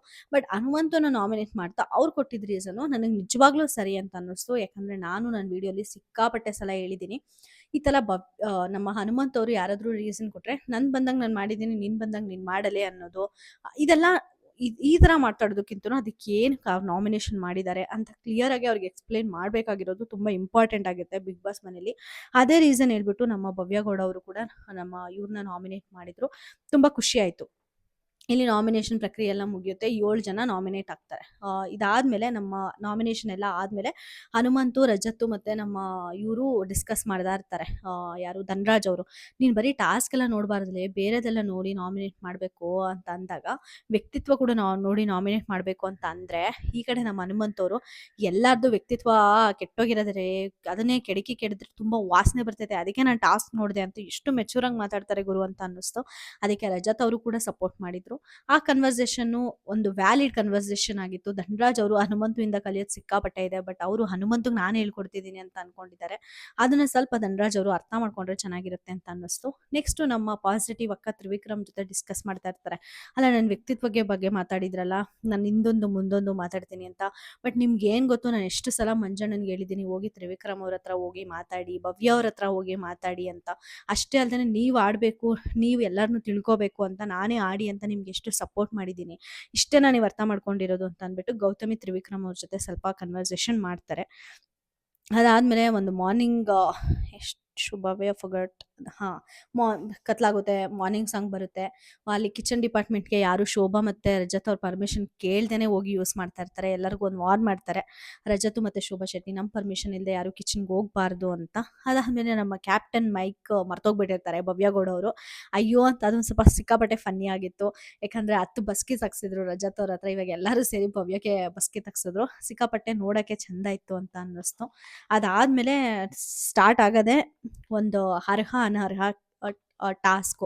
ಬಟ್ ಭವ್ಯ ಗೌಡ ಅವರು ಕ್ಯಾಪ್ಟನ್ ಆಗಿರೋದ್ರಿಂದ ಅವ್ರದ್ದು ಒಂದು ತಂಡ ಆಗಿ ಅವ್ರ ತಂಡದ ಲೀಡರ್ ಆಗಿ ನೇಮಕ ಮಾಡ್ತಾರೆ ಬಿಗ್ ಬಾಸ್ ಅವರು. ಇನ್ನೊಂದು ತಂಡದ ಲೀಡರ್ನ ಸೆಲೆಕ್ಟ್ ಮಾಡ್ಬೇಕಾಗಿರತ್ತೆ. ಆಗ ಒಂದು ಅರ್ಹ ಅನರ್ಹ ಅನ್ನೋ ಒಂದು ಟಾಸ್ಕ್ನ ಬಿಗ್ ಬಾಸ್ ಅವರು ಕೊಡ್ತಾರೆ. ನಮ್ಮ ಮಂಜಣ್ಣ ಅವರು ಫಸ್ಟ್ ಅರ್ಹ ರಜತ್ ಕೊಡ್ತಾರೆ. ಅನರ್ಹ ಯಾಕೆ ಅಂತ ಹೇಳಕ್ಕೆ ಶೋಭಾ ಶೆಟ್ಟಿಗೆ ರೀಸನ್ ಕೊಟ್ಕೊಂಡು ಹೋಗ್ತಾರೆ. ಫಸ್ಟ್ ಅವರು ಕೊಡೋ ರೀಸನ್ ಬಂದ್ಬಿಟ್ಟು, ನಿಮ್ಮ ಜೊತೆ ಸ್ಟಾರ್ಟಿಂಗ್ ಅಲ್ಲಿ ನೀವು ಬಿಗ್ ಬಾಸ್ ಮನೆ ಬಂದಾಗ ಯಾರು ತುಂಬಾ ಚೆನ್ನಾಗಿರ್ತರೋ, ನಿಮ್ಮ ಹತ್ರ ಯಾರು ಚೆನ್ನಾಗಿ ಮಾತಾಡ್ಕೊಂಡಿದ್ರೋ ಅವ್ರನ್ನ ನಾಮಿನೇಷನ್ ಇಂದ ಸೇವ್ ಮಾಡಿದ್ರಿ ಅಂತ ನನಗೆ ಅನ್ನಿಸ್ತು. ಮತ್ತೆ ರಜತ್ ಒಪಿನಿಯನ್ನ ನೀವೆಲ್ಲೂ ಕನ್ಸಿಡರೇ ಮಾಡ್ಲಿಲ್ಲ ನಾಮಿನೇಷನ್ ಅಲ್ಲಿ ಅಂತ ಕೂಡ ನನಗೆ ಅನ್ನಿಸ್ತು ಅಂತ ಹೇಳ್ತಾರೆ. ಇನ್ನು ಸೆಕೆಂಡ್ ರೀಸನ್ ಬಂದ್ಬಿಟ್ಟು, ನಿಮ್ಗೆ ಕಿಚನ್ ಉಸ್ತುವಾರಿ ವಹಿಸಿದ್ದಾರೆ ಅಂತ ಅಂದ ತಕ್ಷಣ ನೀವು ಕಿಚನ್ ಅಲ್ಲಿ ಎಲ್ಲೂ ಕೆಲಸ ಮಾಡಬಾರ್ದು ಅಂತ ಅಲ್ಲ, ಬೇರೆ ಕೆಲಸ ಮಾಡಬಾರ್ದು ಅಂತ ಅಲ್ಲ, ಜಸ್ಟ್ ರೆಸ್ಪಾನ್ಸಿಬಿಲಿಟಿ ತಗೋಬೇಕು ಅಂತ ಅಷ್ಟೇನೆ. ಅದು ಸೆಕೆಂಡ್ ಪಾಯಿಂಟ್ ಆದ್ರೆ, ಇನ್ನು ಥರ್ಡ್ ಪಾಯಿಂಟ್ ಬಂದ್ಬಿಟ್ಟು ನಿಮ್ಗೆ ಕಿಚನ್ ರೆಸ್ಪಾನ್ಸಿಬಿಲಿಟಿ ಮಾತ್ರ ಕೊಟ್ಟಿರೋದು, ಬಟ್ ನಿಮ್ಗೆ ಬೇರೆಯವರಿಗೆ ಯಾವ್ಯಾವ ಕೆಲಸ ಮಾಡಬೇಕು, ಏನೇನ್ ಮಾಡಬೇಕು, ಏನೇನ್ ಮಾಡಬಾರ್ದು ಅಂತ ರೆಸ್ಪಾನ್ಸಿಬಿಲಿಟಿ ಕೊಟ್ಟಿಲ್ಲ. ಬಟ್ ನೀವು ಎಲ್ಲರಿಗೂ ಒಂದು ರೂಲ್ಸ್ ನ ಅಲ್ಲಾಡ್ಸಿದ್ರಿ ಅಂತ ಅನ್ನಿಸ್ತು ನನಗೆ ಅಂತ ಒಂದು ಹೇಳ್ತಾರೆ. ಅಲ್ಲಿ ಶೋಭಾ ಶೆಟ್ಟಿ ಅವರು ಅಲ್ಲೇ ಬ್ರೇಕ್ ಆಗ್ತಾರೆ. ಒಂದು ವೈಲ್ಡ್ ಕಾರ್ಡ್ ಎಂಟ್ರಿ ತರ ನನಗೆ ನಿಜವಾಗ್ಲೂ ಶೋಭಾ ಶೆಟ್ಟಿ ಕಾಣಿಸ್ತಾ ಇಲ್ಲ. ಎಷ್ಟೋ ಡೇ 1 ಇಂದ ಇದ್ದು ಒಂದು ಟಫ್ ಕಾಂಪಿಟೇಟರ್ ಆಗಿ ಕಾಣಿಸ್ತಾ ಇದ್ದಾರೆ ನನಗೆ ಶೋಭಾ ಶೆಟ್ಟಿ ಅವರು. ಸಿಕ್ಕಾಪಟ್ಟೆ ಚೆನ್ನಾಗಿ ಮಾತಾಡಿದ್ರು. ಅಲ್ಲೇ ಕೇಳಿದ್ರು, ತ್ರಿವಿಕ್ರಮ್ ಧನರಾಜ್ ನಾನು ಹೇಳಿದ್ನ ನಿಮ್ಗೆ ಕ್ಲೀನ್ ಮಾಡ್ರಿ ಅಂತ, ನೀವೇ ಹೋಗಿರೋದು. ಈ ಬಿಗ್ ಬಾಸ್ ಮನೆಯಲ್ಲಿ ಯಾರಿಗಾದ್ರೂ ನಾನು ಇದು ಮಾಡಬೇಡ್ರಿ, ಇದು ಮಾಡಬಾರ್ದು ಅಂತ ನಾನು ಯಾರಿಗಾದ್ರೂ ಕೆಲಸ ವಹಿಸಿದಿನ ಕೈ ಎತ್ತಿ ಹೇಳಿ ಅಂತ ಅಂದ್ರೆ ಯಾರು ಕೈ ಎತ್ತಲಿಲ್ಲ, ಯಾರು ಮಾತಾಡ್ಲಿಲ್ಲ. ಆಗ ಶೋಭಾ ಶೆಟ್ಟಿ ಅವ್ರು ಹೇಳ್ತಾರೆ, ನೀವು ಬೆಡ್ರೂಮ್ ಇಂದ ಆಚೆ ಬಂದ್ರೆ ತಾನೇ ನಿಮ್ಗೆ ಯಾಕೆ ಏನ್ ಆಗ್ತಾ ಇದೆ ಮನೇಲಿ ಅಂತ ಗೊತ್ತಾಗೋದು. ನಾನು ಫಸ್ಟ್ ಆಫ್ ಆಲ್ ಕ್ಯಾಪ್ಟನ್ಗೆ ಏನು ಡಿಸಿಷನ್ ತೊಗೊಳಕ್ಕೆ ನಾನು ಹೆಲ್ಪೇ ಕೇಳಿಲ್ಲ. ನಾನು ಡಿಸಿಷನ್ ಇದು ಅಂತ ಹೋಗಿ ಇನ್ಫಾರ್ಮ್ ಮಾಡಿದ್ದೀನಿ ಅಷ್ಟೇ. ಏನು ಮಂಜಣ್ಣ ನೀವಿಷ್ಟು ವೀಕಾ ಮಂಜಣ್ಣ, ನಂಗೆ ಗೊತ್ತಿರಲಿಲ್ಲ ಮಂಜಣ್ಣ ಇಷ್ಟು ವೀಕು ನೀವು ಅಂತ ಹೇಳ್ತಾರೆ ಶೋಭಾ ಶೆಟ್ಟಿ ಅವರು. ಅದಕ್ಕೆ ನಮ್ಮ ಮಂಜಣ್ಣ ಇದ್ಬಿಟ್ಟು, ಓಹೋ ಬಂದ ತಕ್ಷಣ ನೀವೇ ಆ್ಯಕ್ಟಿವು, ನೀವೇ ಮಂಜಣ್ಣ ನೀವೇ ಆ್ಯಕ್ಟಿವು, ನಾನು ನಿಮ್ಮ ಜೊತೆ ಸೇರಿ ಆಡ್ತೀನಿ ಅಂತ ಹೇಳಿದ ಶೋಭಾ ಶೆಟ್ಟಿನೇ ಇವಾಗ ವೀಕು ಅಂತಿದ್ದಾಳೆ ಅಂತ ಅಂತಾರೆ. ಅಂದರೆ ಅದನ್ನೇ ಶೋಭಾ ಶೆಟ್ಟಿ ಹೇಳ್ತಿರೋದು, ನೀವು ಇಷ್ಟು ಸ್ಟ್ರಾಂಗ್ ಅಂತ ಅಂದ್ಕೊಂಡಿದ್ರಿ ಮಂಜಣ್ಣ, ಬಟ್ ಇವಾಗ ನೀವು ಇಷ್ಟು ವೀಕಾ ಅಂತ ಹೇಳಕ್ಕೆ ಅಲ್ಲಿ ಶೋಭಾ ಶೆಟ್ಟಿ ಅವರು ಟ್ರೈ ಮಾಡಿದ್ದು. ಬಟ್ ಬಟ್ ಅಲ್ಲಿ ಅದು ಮಂಜಣ್ಣಗೆ ಅರ್ಥ ಆಗಲಿಲ್ಲ ಅಂತ ಅನ್ನಿಸ್ತು. ನೆಕ್ಸ್ಟ್ ತ್ರಿವಿಕ್ರಮ್ ಅವರು. ಆ್ಯಕ್ಚುಲಿ ಶೋಭಾ ಶೆಟ್ಟಿ ಅವರು ಈ ಥರ ಮಾತಾಡಿದ ತಕ್ಷಣ ಮನೆಯವರಿಗೆ ಸ್ವಲ್ಪ ಭಯ ಅಂತೂ ಆಯ್ತು ಗುರು. ಅಲ್ಲಿ ಧನರಾಜು ಮತ್ತೆ ನಮ್ಮ ಹನುಮಂತು ಆದರೆ ಹೆಂಗ್ ನಕ್ಕೊಂತಾ ಇದ್ರು ಅಂದರೆ, ಮಂಜಣ್ಣನ ಕೈ ಕೊಟ್ಟು ಕೂರಿಸ್ಬಿಟ್ಲು ನೋಡಾಯ್ಕೆ ಅಂತೆಲ್ಲ ಮಾತಾಡ್ತಾ ಇದ್ರು. ಅಲ್ಲಿ ಸ್ವಲ್ಪ ಜನಕ್ಕಂತೂ ನಿಜವಾಗ್ಲೂ ಭಯ ಆಗಿದೆ. ತ್ರಿವಿಕ್ರಮ್ ಅವ್ರು ಬಂದ್ಬಿಟ್ಟು, ತ್ರಿವಿಕ್ರಮ್ಗೆ ಏನು ಭಯ ಆಗಿಲ್ಲ. ಆ್ಯಕ್ಚುಲಿ ನಿಮ್ಗೆ ಗೊತ್ತು ಎಷ್ಟು ರಗಡು, ಎಷ್ಟು ಸ್ಮಾರ್ಟಾಗಿ ಆಡ್ತಾರೆ ತ್ರಿವಿಕ್ರಮ್ ಗೇಮ್ನ ಅಂತ. ತ್ರಿವಿಕ್ರಮ್ ಬಂದ್ಬಿಟ್ಟು ಆಲ್ರೆಡಿ ಅವ್ರಿಗೆ ಬಿಗ್ ಬಾಸ್ ಎಕ್ಸ್ಪೀರಿಯನ್ಸ್ ಇರೋದ್ರಿಂದ ಅವರಿಗೆ ಒಂದು ಸ್ವಲ್ಪ ಪ್ಲಸ್ ಆಗುತ್ತೆ. ಒಂದು ಕ್ಯಾಪ್ಟನ್ ಆರ್ ಒಂದು ಲೀಡರ್ನ ರೆಸ್ಪಾನ್ಸಿಬಿಲಿಟಿ ತಗೊಳಕ್ಕೆ ಅಂತ ಹೇಳ್ಬಿಟ್ಟು ಕೊಡ್ತಾರೆ. ಶಿಶಿರ್ ಅವರು ಕಿಚನ್ ಡಿಪಾರ್ಟ್ಮೆಂಟ್ ಅಂತ ನಿಮಗೆ ಬಂದಾಗ, ನೀವು ಕಿಚನ್ಗೆ ಬಂದು ಎಲ್ಲ ರೆಸ್ಪಾನ್ಸಿಬಿಲಿಟಿ ತಗೊಂಡು ಅಲ್ಲಿ ಕೆಲಸ ಮಾಡಿದ ರೀತಿ, ನಮ್ಮೆಲ್ಲರ ಜೊತೆ ಹೊಂದ್ಕೊಂಡಿದ್ದ ರೀತಿ ನನಗೆ ಸಿಕ್ಕಾಪಟ್ಟೆ ಇಷ್ಟ ಆಯಿತು ಅಂತ ಹೇಳ್ಬಿಟ್ಟು ನಮ್ಮ ಶೋಭಾ ಅವರು ಕೊಡ್ತಾರೆ. ಐಶ್ವರ್ಯ ಅವರು ಕೂಡ ತುಂಬ ಈಸಿಯಾಗಿ ಮೋಲ್ಡ್ ಆದ್ರಿ, ಅಂದರೆ ಎಲ್ಲರಿಗೂ ಈಸಿಯಾಗಿ ಅಡ್ಜಸ್ಟ್ ಆದ್ರಿ ಮನೆಗೆ ಬಂದಾದ್ಮೇಲೆ. ಸೊ ಒಂದು ಲೀಡರ್ ಅಂತ ಮಾಡಿದರೆ ಅದು ಕ್ಲೀನಾಗೆ ನಿರ್ವಹಿಸ್ಕೊಂಡು ಹೋಗ್ತೀರಾ ಅಂತ ಅನಿಸುತ್ತೆ ಅಂತ ನಮ್ಮ ಐಶ್ವರ್ಯ ಅವರು ಕೊಟ್ಟರು. ಗೌತಮಿಯವರು ಬಂದ್ಬಿಟ್ಟು ಅನರ್ಹ. ಆಬ್ವಿಯಸ್ಲಿ ಗೌತಮಿಯವರು ಶೋಭಾ ಅವರಿಗೆ ಕೊಡಲ್ಲ, ಅದು ಗೊತ್ತಿರೋದೇನೆ. ಅನರ್ಹ ಯಾಕೆ ಅಂತ ಹೇಳ್ತೀನಿ ಅಂತ ಅಂದ್ಬಿಟ್ಟು ಸ್ಟಾರ್ಟ್ ಮಾಡ್ತಾರೆ. ಫಸ್ಟ್ ಆಫ್ ಆಲ್ ನೀವು ಬರ್ತಾನೆ ನನ್ನ ಮುಖವಾಡ ಕಳ್ಸೋದ್ರಲ್ಲೇ ಬಂದ್ರಿ. ನಾನೇನಾದರೂ ನಿಮ್ಮ ಟೀಮ್ಗೆ ಬಂದು ಆಡೋಕ್ಕೆ ಬಂದರೆ ನನ್ನ ಮುಖವಾಡ ಕಳ್ಸೋದ್ರಲ್ಲೇ ಬ್ಯುಸಿ ಆಗೋಗ್ಬಿಡ್ತೀರಾ ನೀವು. ನನ್ನ ಪಾಸಿಟಿವ್ನೆಸ್ನ, ನನ್ನ ವ್ಯಕ್ತಿತ್ವನ ನೀವು ನೋಡೋಕ್ಕೆ ಹೋಗಲ್ಲ. ಫೇಕ್ ಅಂತ ಪ್ರೂವ್ ಅಂತ ಅಂತಾರೆ. ಅದಕ್ಕೆ ನಮ್ಮ ಶೋಭಾ ಶೆಟ್ಟಿ ಅವ್ರಿಗೆ ಬಿಟ್ಟು, ಭಯನಾ ನಿಮಗೆ ನಮ್ಮ ಟೀಮಿಗೆ ಬರೋಕ್ಕೆ? ನಾನು ಇಲ್ಲಿ ನಿಮ್ಮ ಮುಖವಾಡ ಕಳಿಸ್ಬಿಡ್ತೀನಾ, ನೀವು ಫೇಕ್ ಅಂತ ಪ್ರೂವ್ ಮಾಡಿಬಿಡ್ತೀನಾ ಅಂತ ಭಯನಾ ಅಂತ ಹೇಳ್ತಾರೆ. ಅದಕ್ಕೆ ನಮ್ಮದು, ನಾನು ಯಾಕೆ ಭಯ, 100 ಅಲ್ಲ 200 ದಿನ ಇದ್ರೂ ಕೂಡ ಅದು ಸಾಧ್ಯ ಇಲ್ಲ ಅಂತಾರೆ. ಅಂದರೆ ನಿನ್ನ ಮುಖವಾಡ ಇದೆ, 200 ದಿನ ಆದರೂ ಅದನ್ನ ಕಳ್ಸೋಕ್ಕಾಗಲ್ಲ, ಅಷ್ಟು ಗಟ್ಟಿ ಇದೆಯಾ ನಿನ್ನ ಮುಖವಾಡ ಅಂತ ಅನ್ನಿಸ್ತು. ಆಮೇಲೆ ಶೋಭಾ ಶೆಟ್ಟಿ ಅವ್ರು ಹೇಳ್ತಾರೆ, ಅಲ್ಲ ನಿನ್ನ ಹತ್ರ ಪಾಸಿಟಿವಿಟಿ ಅಂತ ಮಾತಾಡೋಕ್ಕೆ ನಿನ್ನ ಹತ್ರ ನೆಗೆಟಿವಿಟಿನೇ ಪೂರ್ತಿ ಇರೋದು, ನಿನ್ನ ಹತ್ರ ಪಾಸಿಟಿವಿಟಿ ಇಲ್ಲವೇ ಇಲ್ಲ. ಜಸ್ಟ್ ತೋರಿಸ್ಕೊಳ್ತಿದ್ದೀರಾ, ಪಾಸಿಟಿವಿಟಿ ಇಲ್ಲವೇ ಇಲ್ಲ ಅಂತಂದರೆ, ನನಗೆ ಪಾಸಿಟಿವಿಟಿ ನನ್ನ ಹತ್ರ ಇದೆ, ನನಗೆ ತೋರಿಸೋ ಅವಶ್ಯಕತೆ ಇಲ್ಲ ಅಂತಂದರೆ, ತೋರಿಸೋ ಅವಶ್ಯಕತೆ ಇಲ್ಲ ಅಂದರೆ ಯಾಕೆ ಎಲ್ಲರ ಹತ್ರನೂ ಹೋಗಿ ಪಾಸಿಟಿವಿಟಿ ಅಂತ ಹೇಳ್ತೀರಾ? ಅದು ತೋರಿಸ್ದಂಗೆನೆ ತಾನೇ ಅಂತ ಸಿಕ್ಕಾಪಟ್ಟೆ ಅವರಿಬ್ಬರ ಮಧ್ಯೆ ಆರ್ಗ್ಯೂ ಆಗುತ್ತೆ. ಶೋಭಾ ಶೆಟ್ಟಿ ಮಾತ್ರ ನಿಜವಾಗ್ಲೂ ಗೌತಮಿ ಮಾಸ್ನ ಕಿತ್ತಾಕೋವರೆಗೂ ಅವ್ರಿಗೆ ತೃಪ್ತಿ ಆಗಲ್ಲ ಅಂತ ಅನ್ಸುತ್ತೆ. ಅದಕ್ಕೆ ತುಂಬ ಜನ ವೆಯ್ಟ್ ಮಾಡ್ತಾ ಇದ್ದಾರೆ. ಮತ್ತು ಗೌತಮಿ ಭಯನ ಅಂತ ಇಷ್ಟು ಅರ್ಹ ಅನರ್ಹ ಅಂತ ಅಂದಾಗ ಜಾಸ್ತಿ ಓಟ್ಸು ನಮ್ಮ ಶೋಭಾ ಶೆಟ್ಟಿ ಅವ್ರಿಗೆ ಬೀಳುತ್ತೆ. ಇದೆಲ್ಲ ಗೌತಮಿ ಮತ್ತು ಶೋಭಾ ಶೆಟ್ಟಿ ಅವರ ಡಿಸ್ಕಷನ್ ಎಲ್ಲ ಆದಮೇಲೆ ಒಂದು ಸ್ವಲ್ಪ ಬ್ರೇಕ್ ಸಿಗುತ್ತೆ. ಅಲ್ಲಿ ನಮ್ಮ ಹನುಮಂತು ಮತ್ತು ಧನರಾಜ್ ಅವ್ರು ಏನು ಹಿಂಗೆ ಮಾತಾಡ್ತಾಳೆ, ಎಲ್ಲರಿಗೂ ಭಯ ಪಡಿಸ್ಬಿಟ್ಲು. ಭಯ ಪಟ್ಕೊಂಡೆ ಎಲ್ಲರೂ ಏನು ಆರ್ಗ್ಯೂನೇ ಮಾಡೋಕ್ಕೆ ಹೋಗಲಿಲ್ಲ. ಎಲ್ಲ ಶೋಭಾ ಅಂತ ಇಕ್ಬಿಟ್ರು, ಹೋಗು ಹಂಗೆ ಮಾಡಿದ್ದಾರೆ ನೋಡು ಅಂತ ಇಬ್ಬರು ಮಾತಾಡ್ಕೊಳ್ತಾ ಇರ್ತಾರೆ. ಅಷ್ಟೇ ಅಲ್ಲದೆ ಏನು ಮಂಜಣ್ಣನ ಕೈ ಕಟ್ಟು ಕೂರಿಸ್ಬಿಟ್ಲು ನೋಡಿ ಈಕೆ. ನಾವಾದರೆ ಹುಚ್ಚೋಯ್ಕೊಬಿಡ್ತಿದ್ವೇನೋ, ಅಕ್ಕ 1 ನಿಮಿಷ ಕೊಡಕ್ಕ, ವಾಶ್ರೂಮ್ಗೆ ಹೋಗಿ ಬರ್ತೀನಿ ಅಂತಿದ್ವೇನೋ ಅಂತ ಅಂದ್ಬಿಟ್ಟು ಇಬ್ಬರು ಸ್ವಲ್ಪ ಫನ್ನಿಯಾಗಿ ಮಾತಾಡ್ಕೊಳ್ತಾರೆ. ಅದಾದ್ಮೇಲೆ ಧನರಾಜ್ ಅವ್ರು, ನಾವು ಯಾಕೆ ಎದ್ರುಕೋಬೇಕು, ನಾವು ಮಾತಾಡಬೇಕು, ಪಾಯಿಂಟ್ ರೈಟ್ ಆಗಿದ್ರೆ ನಾವು ಮಾತಾಡಬೇಕು ಅಂತ ಅಂದ್ಬಿಟ್ಟು ಇಬ್ಬರು ಸ್ವಲ್ಪ ಚೆನ್ನಾಗೆ ಮಾತಾಡ್ಕೊಂಡು ಹೋಗ್ತಾರೆ. ನೆಕ್ಸ್ಟ್ ನಮ್ಮ ಹನುಮಂತ ಅವರ ಚಾನ್ಸು ಅರ್ಹ ಅನರ್ಹ ಅಂತ ಸೆಲೆಕ್ಟ್ ಮಾಡೋಕ್ಕೆ.